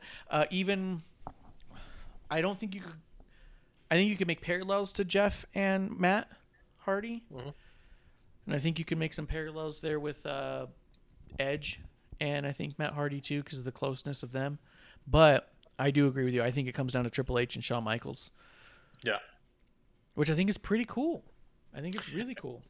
Yeah, and I think you can bring them back together, but it was also great because that was a long fucking feud, and it also is a kind of feud where, if done right, and I think what would be a really cool thing to see in the women's division, we need to build more talent up. And a way of building more talent up is, creating feuds that are main event level feuds that don't have a belt in the middle of them, And we haven't seen a whole heck of a lot of those for the women's division, at this point. And I want to see that. We've seen really good one-offs, but something that's just persisting and growing and just like, fuck, this is amazing. And there isn't the belt stipulation in the middle, so that we can then have Naomi and Lacey for a belt, or Nikki and Naomi, or people coming up, and you're like, that's amazing. These people are going here. Like, oh shit, wait, what we got? End of the night on this pay-per-view. That's Sasha and Bailey, and that's in that's a first blood match or something like that. Yeah, well, I'd actually be fucking sick if they brought that back. But I think that it has to go reverse. You can't do that now. You can't pull a title out of it now and make it the title equally important. I think the title has to carry through this blood feud for it to mean something on the other side of it, to where having the title means something. Because right now, the story of holding on to the title means more than having the title. If you were to drop the title to, let's say, Nikki, for the sake of argument, and then you have Nikki and Alexa battling for the title, is it going to feel anywhere near as important as Bayley versus Sasha? And then do you want a grudge match to outshine your title? If you know it's the biggest story you guys got, without the title in the middle of it, it just dulls the title. It doesn't shine the feud. You know what I mean? Possibly. I mean, I think it can do okay, but I can get where you're coming from.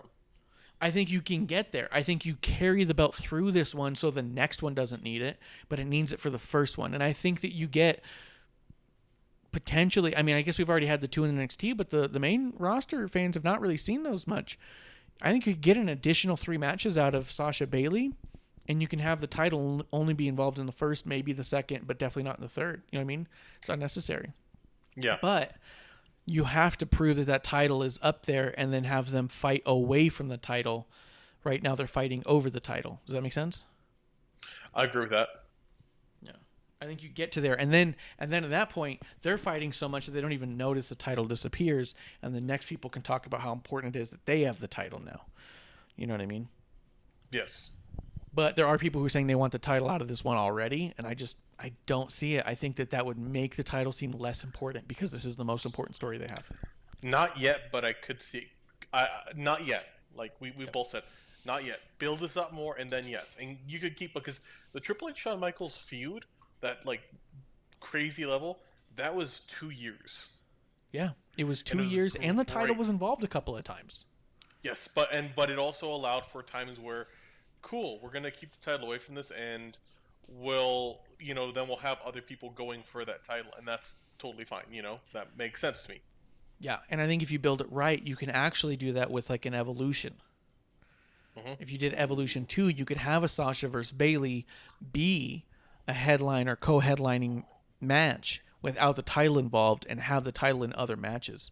I think you could absolutely get there with an Evolution, but I think as far as getting it to like a Hell in a Cell or a WrestleMania or a Royal Rumble or anything like that, I think it needs the title as a part of it for now, until you get to the other side, till you get to like the third match or so. Yes, I support. I'm excited about it. Yeah, I'm happy with where this is going right now. The only issue I had with Sasha's promo, she's got a little too attitude in that neck for having a busted neck. Fucking really moving that neck all around. Yeah, and the selling was a little bit inconsistent. Like, it was like, yeah. Okay. It's because she was getting all emotional and worked up, so her head started just fucking going all over the place like it does when she starts getting heated. But you're also like, your neck's broken! I was telling people online. Stop! Yeah. No! They need to put more padding in there. Mm-hmm. Make it harder for her to move her neck. Or give one of the big metal ones where you can't move it at all. Make it too restricted. This was just a big pillow strap to her like Andy Kaufman, you know? Yes. Like her head's all over. They should really have in props, have some real neck braces for this, so, What they needed to do, honestly, is they needed to stop selling the neck being damaged and start talking about her neck being bruised. Mm-hmm. If they talked about how she had a bruised neck and that's why she's in that thing to protect her from moving too much, you'd be like, okay, she could probably wiggle her head. But they really put into like Bayley killed her and broke her neck in half. Yeah, she's fractured in 100 places, and you're like, what? Like they really push the idea that like she can't breathe, and you're all like, but she's bobbing her head. Like so, they just needed to push that differently. They need to say she had a bruised neck. I think that brings us to Roman and Jey Uso versus Corbin and Sheamus. This is kind of an overwhelming story arc. Jey and Roman had a tag match. Paul Heyman had a NOI package about their family lineage, which I thought was fantastic. Roman cut a small promo, which I thought was nice because they came out and Paul didn't say anything. Roman takes the mic and speaks, and Paul's like, oh, okay. And I was like, what's nice about it is that Roman can talk. Here's what you get when you have someone that can talk with the Paul Heyman, is Paul Heyman can put together these amazingly powerful video packages, so you hear his voice, you're comfortable with him, but then when you hear in the ring it's Roman, you're not shaking or thinking, you shouldn't have said nothing. Well, I think part of it too is like Roman we've seen get significantly better at talking, but he's also, I still think, not super comfortable, or by having Paul be there, and Paul is one of the absolute greats. When Roman talks, there is the impact that they desire.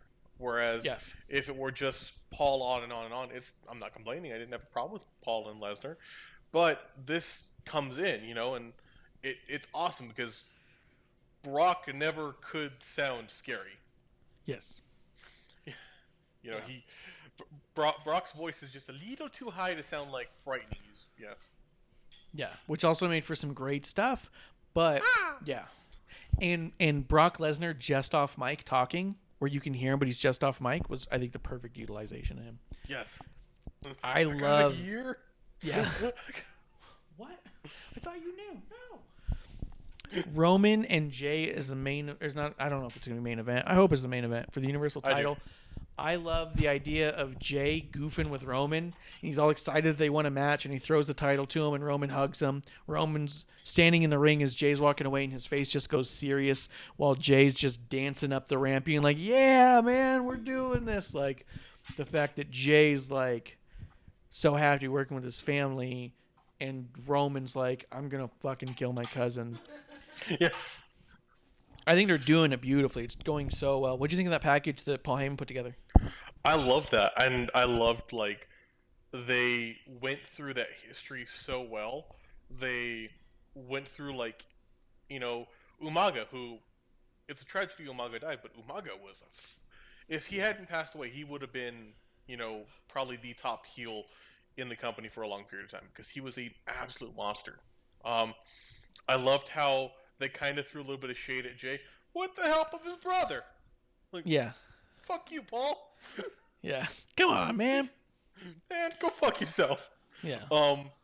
I wish they brought up more people too, because I think they could have brought up, well, Rosie's a weird one to throw in there, because Rosie was most known as the superhero in training. Yeah. But, go into, like, Roman's family, his lineage, that what he's done. Maybe go into some of the other, and maybe this won't be the only package. I hope this certainly isn't, but it was really fucking good. And I like the line, like the idea of, like, there's a lot of people at this table, but there's only one Roman. Yeah. I wish they'd said that there's only one person at the head. And, and I like that they're establishing, like, Roman is the head of this family, which is really cool because,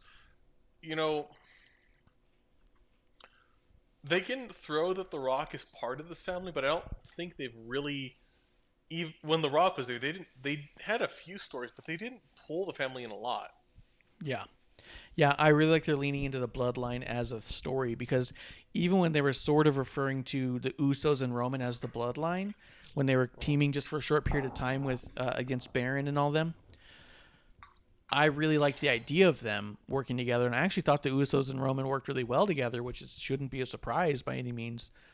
But the idea that they're really putting a heavy hand of the Bloodline on this storyline gets me really excited to think of how far they can take this thing. Yeah. Did I tell you my hope in theory for... I think I did. I'm hoping... because I think it would be amazing and it would be a huge shock to everyone. It would blow their minds if Jacob Fatu showed up and got involved in this. Like, if he showed up and attacked Jey Uso during this match and ruined his shot, and he's looking at him like, what? And you find out Roman's got a new partner, and it's someone else in the Bloodline we haven't even seen yet. He's like, I'm the chief of the whole Samoan dynasty. That'd be so good. You could even have Rikishi come out at that point wearing the Samoan dynasty shirts and stuff. I think it could be amazing, dude. Yes. I think that'd be cool, and I think that'd be a cool way to keep building up Jay as a single, and maybe even, you could either have Jimmy opposed to him or bring them in together, but have Jay have his moment too, because like the New Day, a truly great tag team is composed of individuals who can hold their own. Yeah. And building up these people so that they're still like, fuck, you guys are pretty amazing, would be awesome. And then, as things maybe settle, it could be really cool to see a stable as the Samoan dynasty, because hell yeah, That could be unstoppable. What better tag team to have in your stable than the Usos? That's it. What else do you need? Yeah. I mean, they're even putting together a chronicle for Jey Uso that's coming out this Saturday on the network, and I couldn't be more excited for it. Watching him on Talking Smack, where he got to talk about what this match means to him a little bit, I'm really excited to see him with a little bit of extended showing. Yeah. You know what I mean? A little extended mic time. Yeah. I think it could be amazing. It's his first singles match against like a singles guy. I think every singles match he's ever had, it's been against someone from a tag team. Yeah, it's been like him versus E, or him versus Xavier, him versus Kofi, or him versus like one half of the bar. It's, you know, he needs, and it's never been bad matches. So yeah, like, let him go, man. Dude, and I love it's for the Universal title. I'll tell you right now, if he wins the Universal title, I'm going to cry. There's no way I can't. I'm so invested in the story. It'd be amazing. And to see a dude go from just being a tag team guy and always being one of the tag team guys, and watching how they were on the kickoff show for Hell in a Cell the year that they stole the whole show. And everyone goes, well, how come was the kickoff had the best match of the whole fucking night?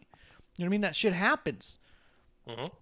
For them to be fighting for those spots the way that they get them. I mean, the fact that it took them like 9 years to even get to a WrestleMania, and they're arguably one of the greatest tag teams that the history has ever seen in wrestling. It took them 9 years to even get to a Mania. Took them like 10, I think, to win one at a Mania. Like, yeah, it'd be a lot if he actually got to take home the big prize one time, you know? Absolutely. You know, I agree. I think anyone that's a part, like, we talk about, like, we want our guys to get these moves or to get these big moments. And I think that if you build it up right, you get to this point where you're like, yeah, I want to see this. Like, this is, again, goddamn, Otis and Miz has been built like shit. Because this is an out-of-nowhere build that you're like, yeah, you've done this well. This is amazing. I want to see this. Yeah. This makes sense. Yeah. They somehow tied it together real quick and been like, yeah, they put a lot of emotion in it fast. With all the stuff that WWE fucks up, I think that something that they always do is they try to figure out how to make you care. They don't always figure that out. And sometimes they really shit the bed and trying to make you care, but I think they always want you to care. And I don't think that every company across the board that's their goal. You know what I mean? And this is one where you can't not care even when it seems so, quote, thrown together. There's so much story there. Did you have anything else about SmackDown to throw out there? I think I'm good on SmackDown there. I think that's good. Yeah, I don't got anything else. Let's jump into Raw. Yeah, let's jump into Raw. There's only a couple things. I think we're mostly going to talk about Retribution, so let's get the other stuff out of the way first. Dude, Drew McIntyre has fought for 2 weeks in a row with a, quote, fractured jaw, not cleared to wrestle, and the entire angle is based around if Randy Orton will be cleared to wrestle at Clash of Champions. Motherfuckers, your champion's not cleared to wrestle, and he's still wrestling. I don't think it makes him look as tough as they think. I think it makes him look stupid. Yes. Like, it makes me think of, like, do you remember when Manny Pacquiao finally fought Floyd Mayweather? And lost, and, like, what was the first story the next day? Manny Pacquiao was fighting with a hurt shoulder, and you're like, why the fuck did you do that then? Yeah. Well, that's not what I was paid to see. I didn't want to see that. Why? You couldn't have waited, like, trained, you know, like, said, hey, my shoulder's fucked up, because everyone wanted the money, asshole. We can postpone this. Delay it. Yeah. So, no, it does. I agree. It makes Drew look stupid, but then there's not a lot of things. And it makes the company look irresponsible. Yeah. There's not a lot of things Drew can do to make himself look smart. They're really trying everything they can. We've gone from being a funny badass like Stone Cold we're supposed to believe to this, and it's just like, God damn it, no. Yeah, this is grasping at straws. How do we make him look like the ever-fighting champion? Let's have him fight matches against the biggest, powerful guys we have with a fractured jaw. No, I'm not having it. I'm not feeling it. Yeah. I can't get past that one. Especially if you're going to do that, the rest of your storyline can't be is his opponent cleared to wrestle. His opponent doesn't have a fractured jaw. Yeah. You know, like, I don't know. I just think the fractured jaw angle is just absolutely stupid. It makes me less invested than anything else they could have done with him.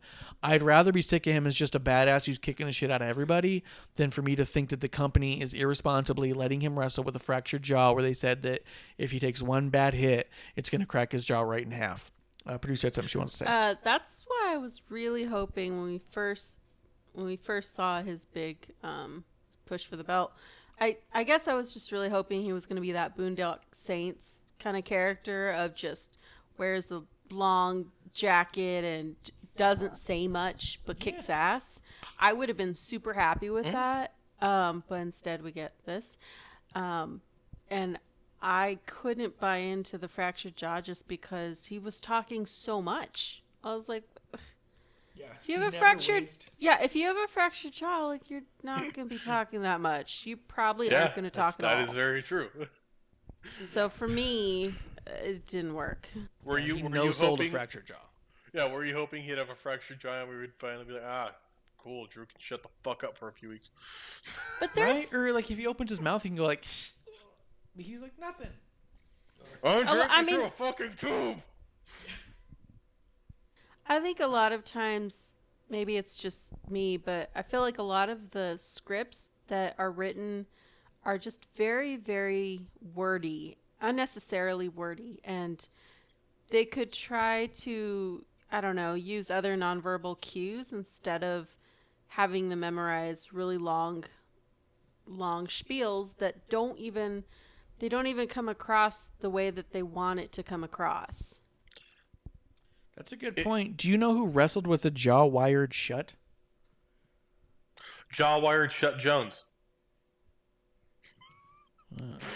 You got him from Jaw Wired Shut RS. Yeah. China wrestled with a jaw that was wired shut. She had reconstructive surgery on her jaw. Oh, God, and didn't take the amount of time off, and her jaw was wired shut, so she didn't speak. Her promos were nonverbal, but she still went out and fucking wrestled, which for one, holy shit. But for two, there's a way you can sell a fractured jaw that's not acting like nothing's different.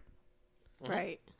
You only acted like you're frustrated to be in a match with Keith Lee. You didn't act like you were frustrated about anything involving your broken face. Yeah, no, I mean, fuck, I forgot what I was going to say. I don't know. So did Drew. It's not going in a way that makes me care about Drew. I'm not buying into, I'm such a fighting champion. I refuse to give up the title. I'm going to fight with a broken jaw. I'm not buying it. Well, also, I think stupid. in this modern wrestling era, the idea of we've done well to create angles where somebody wants to fight and they're hurt, and we've kind of gone away from the, or if somebody's going to have this match, it's a no holds, hold harmless. Like a hold harmless match or something like that, which even those I'm like, I don't necessarily like because it plays into the idea of your responsibility, but this, it's you just need dumb. a blood feud to get there. Yeah, exactly. And you need a blood feud to get to the hold harmless, where it's like, I have to fight you so bad, I'm gonna fight you injured. And some of those matches are great. Triple H versus Seth was fantastic, and we knew his leg wasn't still broken, but we could buy into it because he sold it really well. He limped around. He was favoring it all the time. He would do a thing and then fall over because of his knee. Triple H would laugh and say, fine, if you want to do this, I'm going to fucking kill you. Let's sign this hold harmless agreement so that way you can't sue us when I do. Becky's leg was broke forever. Yeah, Becky's leg broke for years. I feel like, in doing this way, what is it for? It's not for a blood feud. And it's not even for, like, you're losing. You need something. Drew's not fighting for a title that he has to attain. He's got the goddamn belt. It would be, in my opinion, more in his character to say, like, okay, whatever, I'm going to take some time off, boss. I've still got this. It also adds in that thing we've both talked about being annoyed with, which is, I'm a champion, I'm going to fight you. Okay, there's other people quit challenging who everyone else. Yeah. All you're doing is diminishing Randy because as he keeps getting these chances at titles and losing, I'm like, why does everyone keep letting Randy fight for belts? He doesn't really prove that he puts on a great match, but he's really good at losing. Yeah, and also since Drew McIntyre has been, quote, injured, he's had more matches than the guys who are going up against him. He's less rested than Randy Orton in that regard. If you're a champion, why do you keep having fucking matches? No, I'll wait till my pay-per-view match. You guys fight it out. Figure out who's going to fight me when I'm good and ready and well rested, because I'm a defending champion. I'm not just a dude who's going to walk out there and break my jaw every night. It just didn't make sense to me. It comes off stupid and arrogant, and I can't wait for him to lose that fucking title. How he's not their biggest heel, I don't know. Because all I want is for him to get beat and to watch him lose the title, and I'm going to go berserk. And that's not to say that his matches are necessarily bad or he doesn't have the work rate. His character is someone I cannot get behind, and I'm rooting against. Turn that guy heel, and everyone will be on board. I'm telling you. Let him hold that belt hostage. But there's nothing about his character that's making me cheer for him. Everything about his character makes me root against him. I would love a pissed off, angry Big Show, who is no longer in the Big Show, coming in and punching Drew in the fucking jaw with his knockout punch. And that'd be awesome, dude. Yeah. That'd be so good. Just so boom. Good. Oh, shit. Cool. That was... And at this point, it's getting sad that Keith Lee is an afterthought. Yeah, no. He's a third wheel in this storyline. Hey, Keith Lee, here, have 2 matches in a row to decide if you were going to be the runner-up for if Randy Orton can't make it. Not to add you to the match regardless of Randy Orton, but if Randy Orton doesn't make it, then we'll have you on call to jump on in. But don't pack your bags. We're pretty sure he's going to be here. But I don't know. Maybe you should show up, be nearby, just in case we give you the call. What the fuck kind of stipulations are that? Yeah, no. You know what I mean? And you know, I was cool. Like, I feel Keith Lee's just been fucked in this, because I was okay when he came in, and, you know, because that's Keith Lee's style. When we talked about, and I was the only one who liked Keith Lee's, you know, promo. Salutations. Yeah. I like greetings and salutations. Because it's weird and different, and that's Keith Lee. You know, he's a Frasier. glorious motherfucker. It's all right. It's all right. I've been getting better, but seeing him now, I'm like, oh, cool. You are the newest NXT person to be pulled up for no fucking reason. He's getting real third wheel in this, and the thing is he's showing up and showing out. He's in every match looking awesome and doing incredible, and his promos are getting better every time. So it's very impressive to watch him, but he's not involved in his own story. The story is about Randy Orton and Drew McIntyre, and Keith Lee happens to be there. He's a weird sore thumb in all of this, and I think that's really unfortunate. I think the nice part is he's getting the rub from these main event guys, so he's looking like $1 million against top guys. But where does that leave him? You know what I mean? Yeah. What happens from here? He either has to stay in the main event picture, or he's going to fall down the card and look really weird fighting his way up through Dolph Ziggler. He'll have the same journey as Drew McIntyre. He'll fall way the fuck down the card, be in a weird spot. Something with Shane McMahon eventually, probably Raw Underground. A period of 3 years, and yeah. Dude, Raw Underground could be good for Keith Lee, though. If he beat Braun Strowman in the Raw Underground, that could be cool. I'm okay with that. Like, yeah. I really like Keith Lee. Keith Lee is a pretty remarkable talent. So it does, you know, upset that he's put in this spot. Keith Lee is everything Big E is, but even scarier. He just doesn't have the mic confidence yet, but he's Big, like, Keith Lee is Big E without the big ending, which I hate. Like, in terms of, like, his moveset's like, oh, fuck, you are agile. He's talking about, like, his abilities, his in-ring abilities, and his athleticism. The fact that Big E can run around and jump off of stuff. I mean, Keith Lee can run around and backflip over stuff, and you're like, what the fuck? And they're selling for him so well. He looks like an absolute monster. They're selling him, to be honest, as much as Braun Strowman was tipping over trucks, that shit came off so goofy that it was never believable. Keith Lee's coming off like he could flip a ring. Yes. He looks like if you made him mad enough, he could just pick up the ring and drag it to the back. And you're like, well, now no one can play. And I think it showed, because when you didn't have Keith Lee do the hokey bullshit. You just saw this person who yeeted people out of the ring, and you realize, like, yeah, okay, that's scarier, because that is not, you know, us having to talk about, oh, cool, you deflated tires. That's scary as shit. He threw that motherfucker, and then because of that, when he comes out to the Royal Rumble, there's a hell of a pop, because you're like, oh shit, player 2's entered the game with Brock Lesnar. Dude, the second I still go back and watch that clip too, where Brock Lesnar's eyes get big. Who the fuck is this big motherfucker? He's like, oh, big boy. Who the fuck is this big boy? Yeah, just like, and he outshined Braun Strowman, who you would think would have had a moment there, but no. Keith Lee coming, like, oh shit. And it was Brock great. Lesnar. Brock Lesnar reacted and sold more for Keith Lee in like a 10-second reaction than he has sold for some people in entire matches. Yes. You know what I mean? Like, oh my God. It was incredible. If Keith Lee, I honestly, looking back, if Keith Lee went in and dumped Lesnar, like switch that around and have Drew come out and be like, oh, okay, that's cool and different. But imagine if Keith Lee came out and just dumped him. You're like, okay, I can see this. This makes I'd be sense. okay if Keith Lee actually wins the Rumble this year. I'd be okay with that. I'm down with that. I think it's gonna be Big E, and I'm cool with that. I think a lot of people do. I think you can get there a couple different ways, and I think you only need one winner to make a big move. But hey, real quick, I'm just gonna throw this out there and throw it away. R-Truth has Little Jimmy back. Have you ever been into the Little Jimmy stuff? No. Me neither. I don't like it. I think that it's. Has anyone has there been a Vince likes it group? Vince thinks it's funny. There are a lot of people who go like everything he touches is gold and he's a national treasure and there's nothing he doesn't make amazing and I get the idea behind that because he is so talented, he is so funny, he is so charismatic. But I also think that even the funniest comedians can tell the same joke one too many times. Yes. You know what I mean? So I do feel like the Jimmy thing should just disappear. I just wasn't into it. He's back. This is the second time we've seen Little Jimmy now, and it's actually turned me off from the R-Truth segments. It's like I've stopped watching them. I just want to know if you thought. I want to know if I was missing the joke. You know what I mean? No. And he does do so many things that are like, I've always loved when R-Truth's like, my hero's John Cena. You are older than John Cena.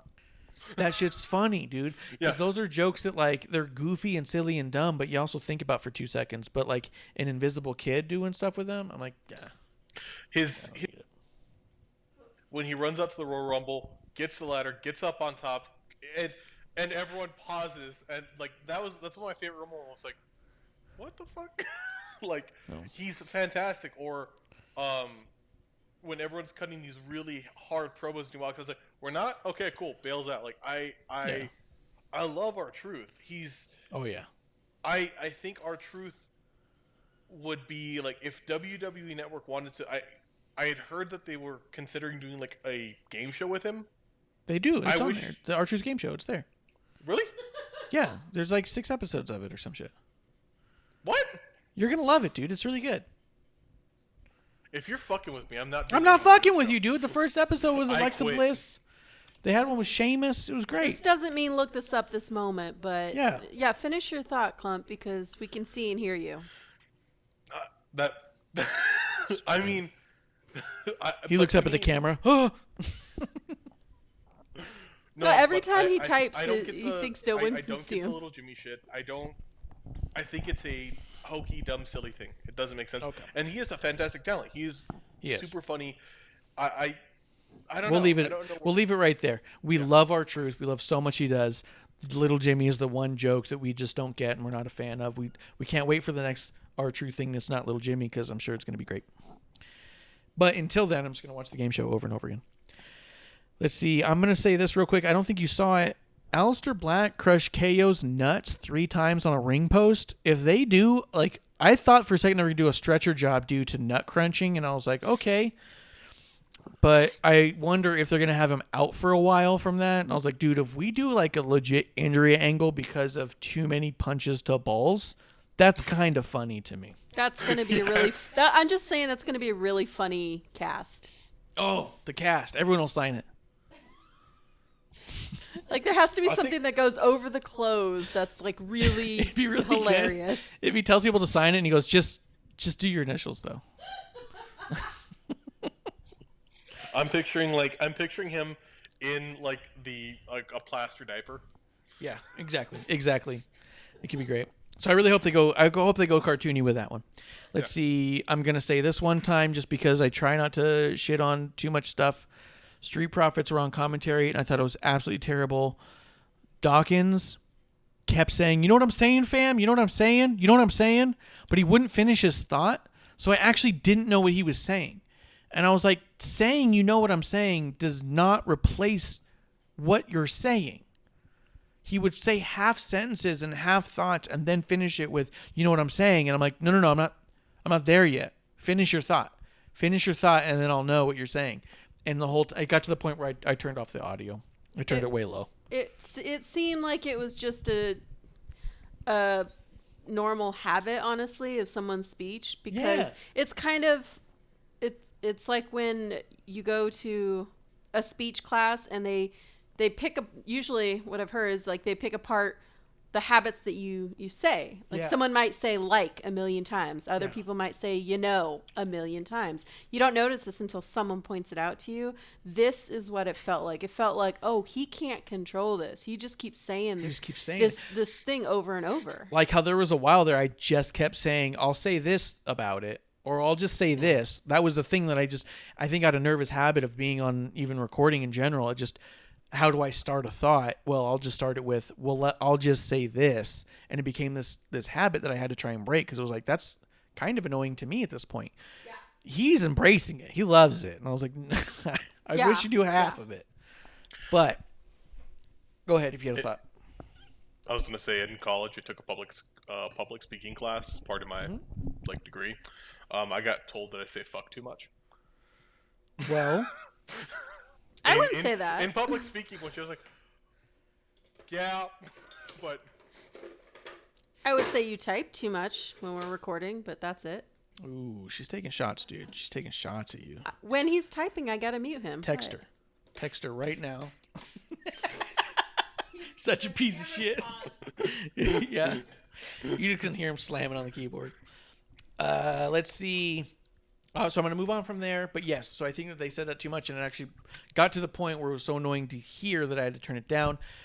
Let's go through this one thing before we get on Retribution. He's trying to, he's holding up the keyboard, trying to bite it and trying to type, but he doesn't realize I muted him, so. Yeah, she muted you, dude, so we're winning. I think it's a win-win for everyone involved. To be honest, anyone who's watching on YouTube or live gets to see Klump silently eat his own keyboard. Anyone listening to the podcast isn't bombarded with the keystrokes and bite noises. It's a win all around. Let's see. There's two topics that everyone was talking about, though, when it comes to Raw. A lot of people were hands down, this was a terrible Raw. They're saying, I don't think it was all that bad. I think that there have been better Raws. I think there have been worse Raws. I think that this one was very progressive in a number of the storylines, so I didn't hate it. There have been worse Raws. They occur occasionally after people die. Yeah. Well, there's been some pretty tough ones. But there's 2 points that everyone was talking about. One of them, Zelina beat Mickie James in an absolute garbage match that was just no good, and Zelina was super clunky. They're not even talking about that. What they're pissed off about is Zelina won the match and is now in a title match against Asuka, and it's for, the Raw title, and it's on the kickoff. And everyone's really up in arms saying, you're putting the women's title on the kickoff. This is horrible. How could you do that? It's a main title. It needs to be on the main pay-per-view. Here's my thoughts. I'm going to put it out there. 1, no one complains when the tag titles are on the kickoff. No one complains when the Cruiserweight was on the kickoff.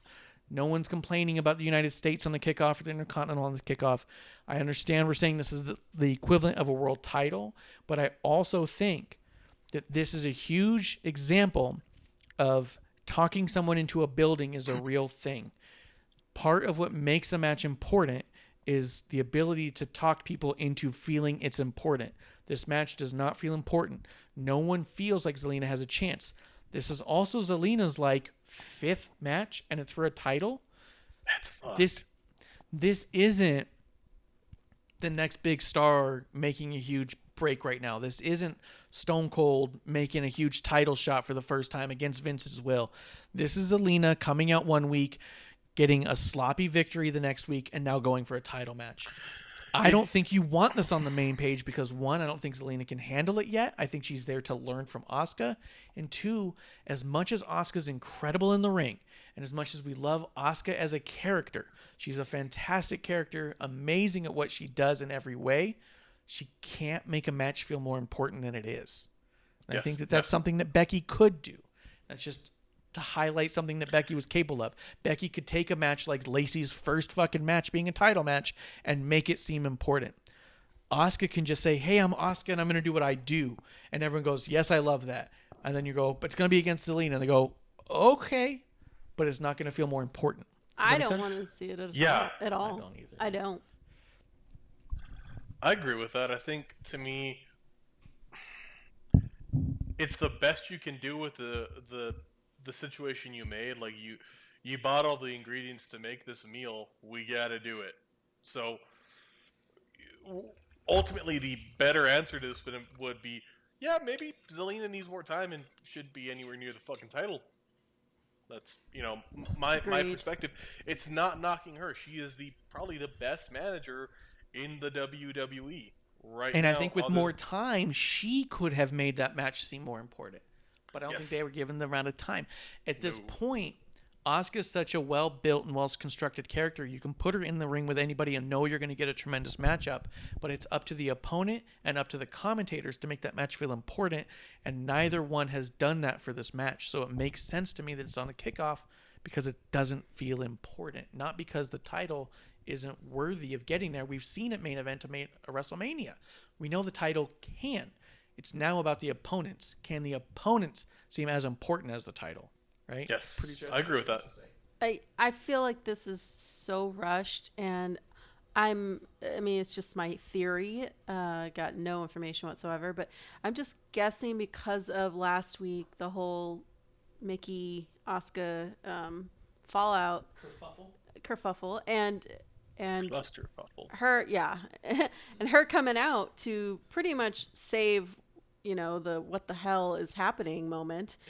It felt like that happened, and this is the result. Well, what are we gonna do? We can't back out of it now. Zelina made this on the spot promo, which I'm glad that she can do that because she's an amazing talker. But we got to see the match that we saw with Mickey, and it was, to be honest, it was very surprising because I like Zelina, and this took me back. This took me back a peg, and now I'm thinking, I don't want to see any more of this. I need to see her get built before I see her in something like this. So it was disappointing for me, honestly. Yeah, I feel like that Zelina can get there with time, and I do feel like it's possible. She was just told to get out there and save that segment and did what she did, and it was great. But also, where are we now and where are we honestly going? Yeah, Zelina, I think, is a little in over her head on this one, but I don't think that she can't rise to the occasion. With that in mind, it feels rushed, and I think that it wouldn't be fair to put her towards the main event side of things just because she's in there with Asuka. That's not fair to Asuka. It's not fair to Zelina. I just don't think. I agree with that. Like, I agree with what y'all are saying. I think it's just, like, the best of a shit situation. Yeah, exactly. Gio Lunar says, have you guys played Battlegrounds yet in the chat? We talked about Battlegrounds for almost 20-something minutes earlier, dude. We took the biggest sidebar on it. I did play it a little bit on stream. I ended up being interrupted by a personal emergency phone call, and it kind of put me out of the mood of streaming the rest of the weekend. But we will get back to streaming it later on this week, probably, so stay tuned for that. And I'll send you the clip later of where we talked about it. With that in mind, though, I understand the frustration of seeing Asuka on the kickoff. I don't think that it's not without any reasoning behind it. I feel like there's a lot of reasons to put it there for right now. Plus, we just talked earlier about Usos and New Day being put on the kickoff and stealing the whole show. And they were the talk of that Hell in a Cell. And when they put Best of Hell in a Cell matches, that one comes up. It's on the collection they have of Best of Hell in a Cell matches. So they have everything. They have all the tools they need to steal the show anyways. And if they put on the greatest kickoff show match for women's title that we've ever seen, people will talk about it. If they don't, everyone's going to be like, yeah, well, I guess that was on that show. Yeah. It's going to be up to them to do it. And you know what? To be quite honest, I hope they do. I hope they shut me up. But right now, I think that, hey, Zelina's got a lot to learn. That's a good place for her to learn. And people will tune into that and maybe get the pay-per-view. I do think that's a sellable match. I agree with that. Yeah, no, I think I agree with that. And, you know, if it surprises in a good way, then, hey, maybe we can approach this conversation down the road to see more. Yeah. You know? Absolutely. But absolutely. If not, okay, I'm and she cool kept with saying it's my time and your time's over and all that. And it's like, you've had like 2 matches. When you talk about it's your time. Yeah, that was interesting because I was like, well, you've actually never talked about this, so okay. Yeah, you've expressed no interest. I don't know where that's coming from, but also, I do want to see her as the character I know her to be, you know, the heel. Like I wanted to see her do something slimy. I would have been, I think, better with that. Yeah. That, you know, okay, if she's not there on the same level as her opponent, I need something else to grab. I want her to get creative because I know she is, you know. Yeah, for sure. Yeah. Well, let's get into Retribution because that's been the big talk. They talked a couple times this one. They came out with new looks. You can clearly see Mia Yim and Mercedes Martinez. What's his name? Dominic Dijakovic changed his... Dio Madden. It was very, very clear as day. Dijakovic changed his Twitter to say T-Bar, I believe. And I believe I saw it. No one's mentioned it, so I don't know who it was. But someone changed theirs to Slapjack. So let's get into Mace. that. Dio Madden didn't change his yet, I don't think, to Mace. But Dio Madden is Mace. We have potentially Shane Thorne as Slapjack. And we have Dominic Dijakovic as T-Bar. Mia Yim and Mercedes Martinez has not been given a nickname yet, but let's start with that because that's what everyone's been talking about. And so everyone's the most upset about the names Slapjack, T-Bar, and Mace. What do you think? They sound like the 4th or 5th ring, like when you're playing a video game where you're fighting through this group of bikers. The ones you meet at the beginning are T-Bar, Slapjack, and Mace. Yes, they sound like goons and hooligans, and isn't that perfect for a group of goons and hooligans? Don't start doing that shit where you try and defend this. Oh, no, fuck you, dude. We're doing it right now. Go ahead and put the pictures up. We got a picture of a Slapjack, we got a picture of a T-Bar, and we got a picture of a pile of maces. These are weapons. These are handheld, hand-to-hand combat weapons. A T-Bar is basically a sword that's in a T shape. This thing looks terrifying and could gut you in seconds. That's what a T-Bar is. Although I do really like Jerry Lawler's assessment of saying this boy ain't right. Did not mind that one bit. The Slapjack is in the nicer versions, a strap of leather that goes around your hand and protrudes a little bit that's weighted by metal because you're literally like slapping people and clubbing them over the head. This is commonly used in movies BDSM. Well, maybe. I might be using BDSM too. It is used in BDSM. Well, you learn something new every day. Yeah. You so God damn it. Did you have one? Do you have one? No, I didn't, but I fucking know of them. Yeah. So you knew right away. That is a toy. That is fucking a toy. Well, okay. It's not just a toy. If you have one that's weighted heavily enough, it's a weapon. Deadly implements and a thing you hit asses with. Yay! Yes. Not all circumstances is it meant to be, Klump. Yeah, the same paddle you can get smacked with can also knock you out if you get hit in the head with it. It even sounds like it's some dickhead with a fedora. It's like, I'm going to hit her on the ass with my Slapjack. Yes. Or you can knock her out by hitting her across the face with it. Well, not knock up. No. You can knock someone out with a Slapjack. Fuck yeah, no. Oh, knock up? Yeah. Oh, not, yeah. Not no, that. No. That would create. There's some complications there for sure. The other thing is a mace. Story. A mace is really close to what Baron Corbin's been using as a scepter. It's a pole with like a fucking crude, sharp, jagged end on the top of it. Some of them are famously a ball with a bunch of spikes on it. These are crazy, vicious weapons. So the idea that they would potentially use these as nicknames for each other is not ridiculous. here's the other thing. Everyone's talking about it. Maybe you included. We're about to find out that they've been renamed. I think there's a difference between given a moniker and being renamed. This isn't Trevor Lee becoming Cameron Grimes.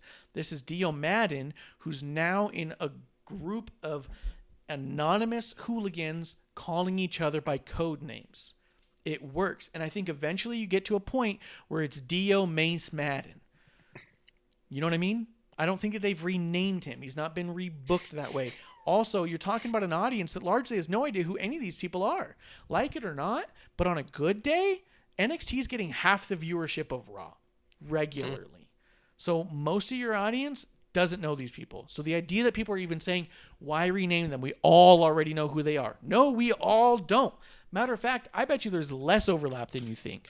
I bet you the 600,000 that is watching NXT is not the same 1.6 watching Raw, which is a little low right now. I get it. But I bet you the overlap is less than you think. I bet you there's dedicated NXT fans who do not watch Raw. I bet you're getting closer to a third or a fourth of the viewership of Raw is actually watching NXT and has any idea who these people are. So you're also not rebranding them with a new storyline that doesn't make sense because these people don't know the story. They're being reintroduced. And it's also fine for me that they be reintroduced in this crazy street gang. I do think it was a little apocalyptic, but I also think that we have never heard them say judge, jury, and executioner. I think we've heard that in wrestling for years. I am upset. Go ahead. Mainly because it sounds like Bad Dragon is now sponsoring WWE, or at least this group. And we have the best relationship with... Wait, no. Don't speak for all of us. You have the best relationship, Klump. We do have a pretty good relationship with an adult marital aid company in the wrestling industry, and it is bullshit. I say bullshit. That this is happening. And it is a bit of a shock to the system. I wish that it was us getting renamed, for sure. Damien Strap-on Priest, Cameron the Plug Grimes. Yes, 100%. And I think that's all fine. I don't see the big issue with that. I also don't see the big issue, for one, when Dominik Dijakovic was having that thick accent that didn't work, he dropped it before he even left NXT. And he just started talking normal. Can we, as a group of wrestling fans, accept the Butcher and the Blade and the Bunny, but we can't accept Mace and Slapjack? Get the fuck out of here. There's no difference with that. We can accept monikers.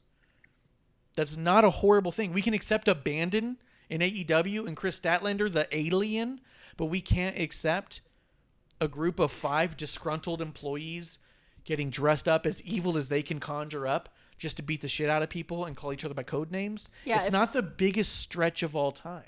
If Orange Cassidy can... If we're fine with Orange Cassidy... We're fine with a guy's first name being Orange.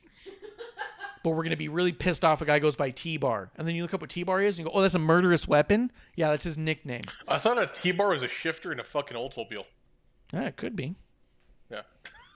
I wouldn't even say... Hey. Yeah. I wouldn't leave Orange out of this.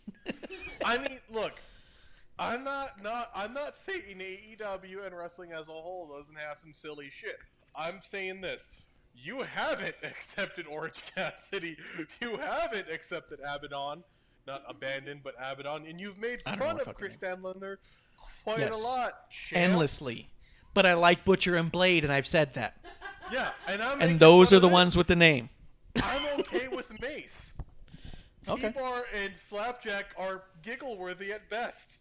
They're giggly at first, for sure. We love Thunder Rosa. First name Thunder. Well, cool let's with that. name them after some implements, like a mace. Oh, that's cool. What other type of implements are there?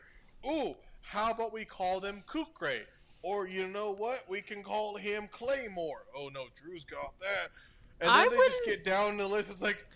T-bar. What the hell's a T-bar? And then I'm sure somebody said, that's a shifter, isn't it? No. I do think that there is a huge... I think that there... If you start with Mace and say, oh, what other handheld weapons can we use? I do think they go, well, not a lot. Fucking you know Knuckles. I mean? You're not going to call someone... Was it GR Lunar had it in here earlier, right? Dust Knuckles? Oh, God damn it.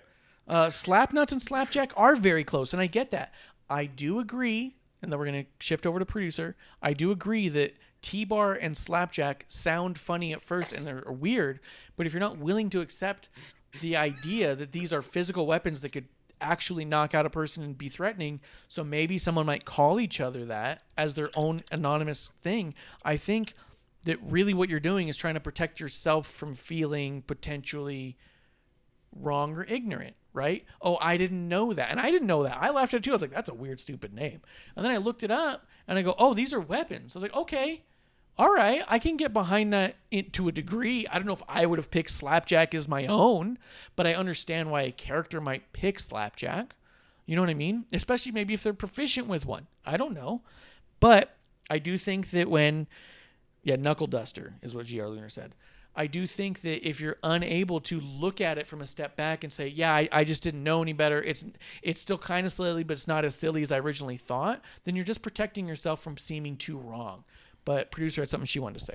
Oh, I was just going to mention that I would have just put these as street names because in certain scenes, I'll say, like in the punk scene, I don't know, maybe this was like a long time ago, but when you get in certain like music scenes or dance scenes, like there are people that have what we would call street names. You know, I had like just all kinds of nicknames, if you will, but it was guy went by Fingers. Yeah, like I knew a guy that just went by Boots, like to the point where like you only knew people as their street name. So that's what this reminded me of. I was like, oh, okay, street name, cool. Like I can roll with it. It wasn't a big deal. It's not impossible, and I've heard sillier ones. You know what I mean? What do you got, Klump? Nothing good. I'm just giggling. Oh, did you look up He's Urban been typing Dictionary? this whole time. I had him on mute. Slapjack on Urban Dictionary means something pretty gnarly that I think is only for pay-per-views. Now he's typing it up. Let's see. I do think that them and their little Bane mask things didn't bother me either. It's just the look of them. I mean, I even was talking to somebody about Butcher and Blade, how Blade comes out with a full-on S&M mask and then takes it off. Dark Order comes out with all their masks and stuff, too. Are you reading the Urban Dictionary? Yeah. It's pretty gnarly. He's dying over here. But I do think you can only get away with that on pay-per-view. Can't be doing that on Raw. I really honestly feel that people who hated it and then continued to hate it are refusing to acknowledge that maybe they just didn't understand it and they were laughing a little early. I think it's okay to laugh at a name. What? Oh, yeah. He looked it up. Oh, man, that's rude. Yeah. I don't have a problem with the mask. I didn't have a problem with the face paint. I thought that was all fine. They're trying to look apocalyptic. I think it's a little much in that regard. I think it's a little heavy on the apocalypse side, but I also think that was only one person talking. Mia Yim didn't come off that crazy in it. And here's what I think big about it. I think long term about it. I think you can have this faction built in such a way where you can have returning people come in and be a surprise. Oh my God, I can't believe this person's in Retribution. They got fired 3 years ago. You know what I mean? You can have disgruntled people come and go in it, and it can be a long-term thing where while they're in there, they're going by, quote, street names anyways, and they're coming back because they're pissed and looking for some retribution against the company that, quote, ruined their career. It gives them a rebranding, a new look, and they're able to grow out of it. I also think you can have people leave Retribution at a certain point. Look, I've said my piece. I've got my thing. I'm starting to get some real opportunities here. I don't think I'm on the same page as this group anymore. I think it could be a long-term dynamic group. I think there's a lot of potential there. Producer has something she wants to say. We're going to mention Mia Yim dedication. Yep. Mia Yim dedicated it to Casey from Squared Circle. What was the rest of the words? Well, the women's wrestling fan. The women's wrestling fan who had the whole thing together. He had tweeted out like a month or two ago. Squared Sirens. And he tweeted out like a month or two ago, send Mia Yim to Raw, and she retweeted it last night and was like, this is for you, and all that, and that she was really emotional about it. I think that's really cool too. Yeah, Squared Circle Sirens, GR Lunar says. I think it's really awesome. They had that connection. He wanted her on Raw. She made it to Raw. I think that little nugget is really cool. I thought it was interesting. She said that. I thought it was for one. Did you have anything else you want to say about the names? You're giggling like an idiot, and I think no, I'm good. All right. They got I'm contracts. Better than buddy. Yeah. But can you understand why they might use those as street names? Or as nicknames to each other? Let's not make me giggle again, okay? You're an idiot. You guys, I get it. I feel like some of the names didn't land. I feel like there is other ways to do this, and I feel that they got over-focused on the theme. Because now that theme is there. They could have done other things. I get that it was meant to kind of make them sound like anarchists or bikers, and that's cool. Yeah. But some people use these weapons as thugs, not as what you're thinking of. Quit going! No, I'm not. I wasn't even.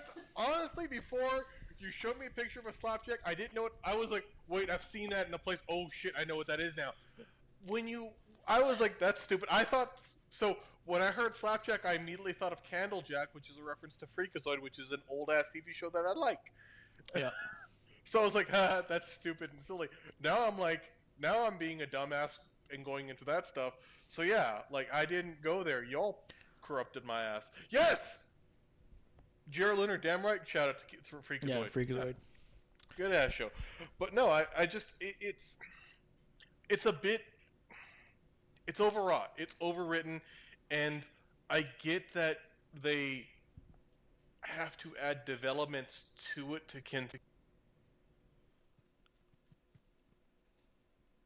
Klump? Yo. Can you hear us? All right. Yes. We're back. Woo! We are back.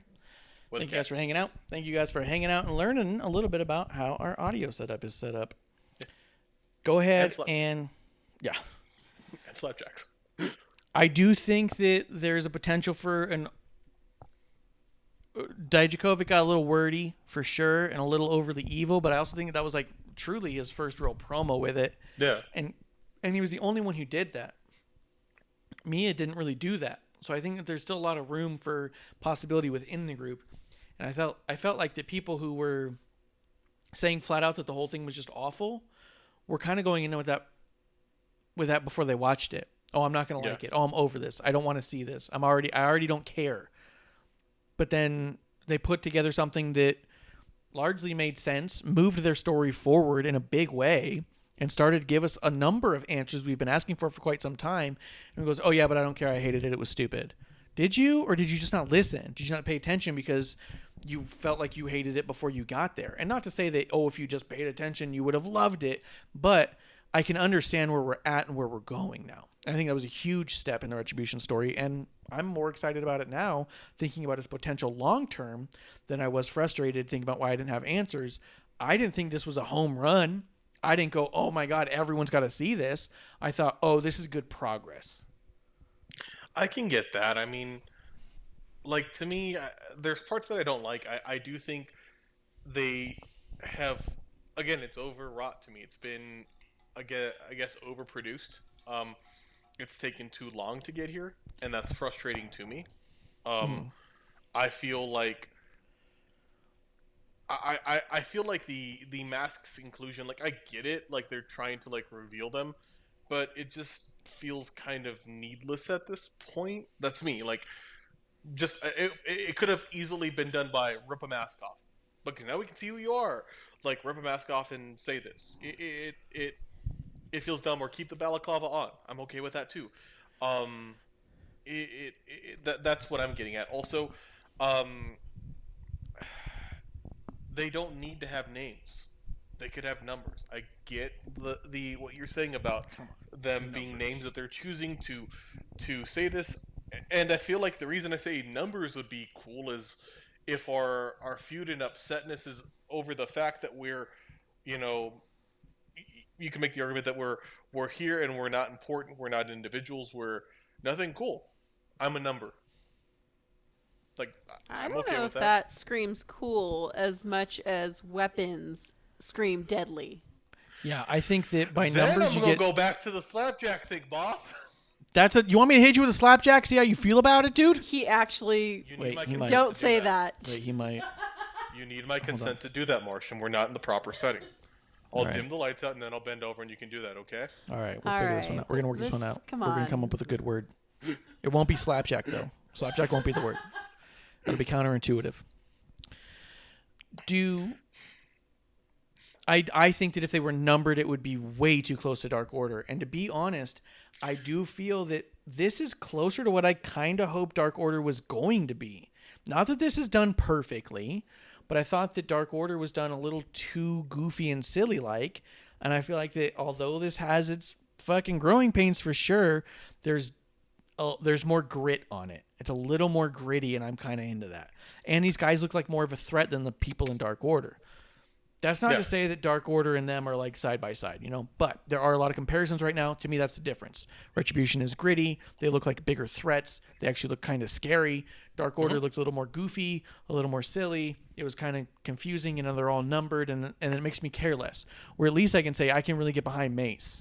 I'm not watching Dark Order come out and being like, oh, I'm really into 6. He's my favorite number in Dark Order.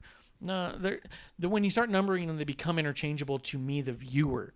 And I understand why that would be important in a concept like Retribution where I'm just a number. But you do want the viewer to have something to latch onto to care about. That's exactly what I was just going to say. That them having the different looks, even the slightly different masks, make me a little bit more interested in who they are and make me identify them, because a lot of times with Dark Order I would think like, oh, it's just 20 people, random people that all look the same. It's really difficult as like just a casual viewer to really pick up on who is who. Yeah, what I liked about the half mask is it was a little bit weird too. At the end of the day, there was like 5 main people, and we still had several interruptions of like 20 plus other guys and girls. So the idea that they would be half masked and could potentially throw their hood up and blend into the crowd again, I think is a good thing. Where if they just completely had no mask at all, putting up their hood wouldn't make them as hidden as it would if the mask will make them stand out some for sure. Either way, with a hood on or not, but you will blend in more with a chunk of your face being covered than none at all, I feel like. So I felt like it made sense in that regard. Not to say that there isn't a silly factor to it. It kind of, to me, makes them seem a little bit crazy. You know what I mean? Like they're not just like angry they got bad booking. They're kind of fucking nuts people now. You know what I mean? I think that, and I get that. And I think that's like what we need to have more established. Because, I mean, there is a part that I always kind of struggle with here with WWE when they, with certain groupings of this type, and it's that, but y'all are a company. Like, it feels like, how are y'all terrorist group in the company, or like a group of hooligans in the company? You know what I mean? Like, it gets a bit weird to me. Yeah, but you have to get that out of your head almost immediately. At no point when Stone Cold won the belt and they said, oh, Vince McMahon's going to be so pissed, this is exactly what he didn't want. At no point did we really sit down and go, well, Vince is actually probably pretty mad that he won the Rumble. No. Vince loves it. He crowned him. You know what I mean? No, the idea of like there's a certain level of disbelief we have to throw them. Yeah. I know. It just, to me, I feel like the NWO. No, I know, goddamn. Look, goddamn it. I know what you're saying. I have to have a certain level of disbelief. It's like a little bit. I don't want to say too fucking dumb to me. I don't know why. This was a little deep in the disbelief, because I'll give you that. Once they started talking about contracts, it got a little weird to me. Yes. I started the whole program telling you guys that I do not understand contracts. And then they come out here and they're all like, well, we've got contracts now. We're allowed to do whatever we want. I was like, what? Does everyone's contract say that, or do they get a different contract? And then I'm all like, wait, are they saying they didn't have a contract before? Because they were on TV before. I thought they had contracts this whole time. Like, we were the fact that they used the word. Yeah.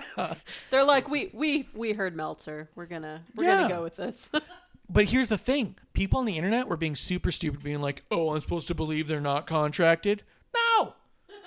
No one said to believe that. But now that they said, well, we're contracted now, I was like, oh, come on. You want me to try and reverse believe that you didn't have a contract? Of course you had a contract. Yeah. You walked in with a chainsaw. You don't just get in the building that easy with a chainsaw. I've tried. Don't say Careful that. now. Don't say that. Sorry. Stop. No, I'm kidding. I'm just saying. You live in a crazy time right now. Don't Time's say a really stuff crazy like that. time.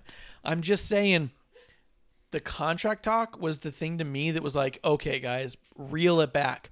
Out of all the stuff they did, I was like, okay, they're crazy. Okay, they think it's an apocalypse. Okay, they got face paint and masks and shit. And they're like, and now we're contracted. I was like, come on. And that This was is really weird. Yeah, that was really where it's like, okay, this, and that made all the other stuff like this House of Cards fell apart when you said contracts. Yeah, I was balancing it real well, and then you had to bring in contract speak, and I don't get contracts to begin with. Yes. Yeah, that's too real. Too real. Yeah. No, it was just that, and then I was like, Slapjack's a dumbass name, and then y'all ruined Slapjack for me. Oh yeah. Here's the thing. Hurt Business seems to have a really tough time selling for Retribution. We end up getting a Hurt Business match against Retribution. I feel like the only way Retribution survives this and become a long-term thing, they have to demolish Hurt Business when it comes to a pay-per-view at some point. And Hurt Business has already been established as they basically lose. Well, and Hurt Business has been running roughshod. Now, at one point, they had a backstage segment where two of the Hurt Business, like, so Bobby and Shelton were left there while MVP and Cedric left because they're like, you guys got this. You can just beat all these 30 guys, no problem. They're like, oh, yeah, we got it from here. It's like, what the fuck? You can't. These guys need to seem like a big threat. The biggest problem with Nexus wasn't the build. It was the squash by Cena that killed all their steam. If Retribution comes out and doesn't come off as a fucking threat, even if their biggest threat is numbers, they have to DQ every match at that point. The only way, if you guys aren't going to let them just squash someone like the Hurt Business, which I think would send ripples down the world, it would be huge. Because you'd be like, these are dudes who are badass tough guys who have proved it over and over again, and Retribution just ran roughshod over them. What the fuck? Like, it'll make them. But if they're refusing to do that, then you have to do the one thing that fans don't seem to like all the time is ruin every match. Okay, they're outnumbered again. How do we get past them if they're always going to be outnumbered? I would think that at some point you get like a cage involved or something, but then Retribution has to win that. They have to prove that not only do they have a gripe because of creative, but they have a gripe because they're fighters and they're mean and they're vicious. They have to prove that they were held down for more than that. Politic alone. This is too big of a group of people to kind of have anything other than that. I'm upset that you pulled the Hurt Business into this because the Hurt Business is still being established. It's too rapid to like throw them out with this, because if the Hurt Business wins, then what the fuck was the point of all of this? If the Hurt Business loses, then you're further diminishing a really interesting stable that has already put over people and has already kind of lost their established dominance through not consistent booking. They really need to win this. So I would have kept them as far apart as possible and have it kind of build up and be like, well, yeah, we're running this, but we don't. Fuck it. They're doing what they want to do. We run underground or whatever. You don't have to bring them together. You get what I mean? I could see that, but if Hurt Business lost the first one, it won't mean as much. It wouldn't hurt Retribution as much to lose a different one. Hurt Business has to win early on. Or Hurt Business has to lose early on. Retribution has to win early on. Because you have to establish these new people as fucking players. The other thing, you could have Hurt Business lose and then, quote, rebuild. We have to reestablish ourselves. We have to get someone else. We were outnumbered. It was the only thing. It was the only flaw in our game is we are missing one or two more powerhouses and bring in like Dado. What was that guy's name? Dado Cabo? Dabo Cotto? You know what I mean? Yeah. Bring him into the Hurt Business. Bring someone else into the Hurt Business. Bring like two more dudes to be like, here's our fucking tanks. Now let's go get Retribution. And maybe they win one over Retribution. But maybe Retribution like gets out of one with a DQ and you let this thing build and go back and forth. Like I said, I think the one thing that Retribution is super lacking apart from they got to be book strong that way, is a big name attached to them. Someone's got to make a big return to them that makes everyone shook. It could even be a CM Punk. That wouldn't even bother me. But they got to have someone there who becomes clearly the leader that's been trying to destroy this whole thing. And I think that you can have a back and forth as long as Hurt Business doesn't squash Retribution early on. Yeah. I think one last thing, really. Mia Yim said in her promo bit, talked about the imaginary brass ring. Do you think that was an intentional jab at Miro? I don't want to go in.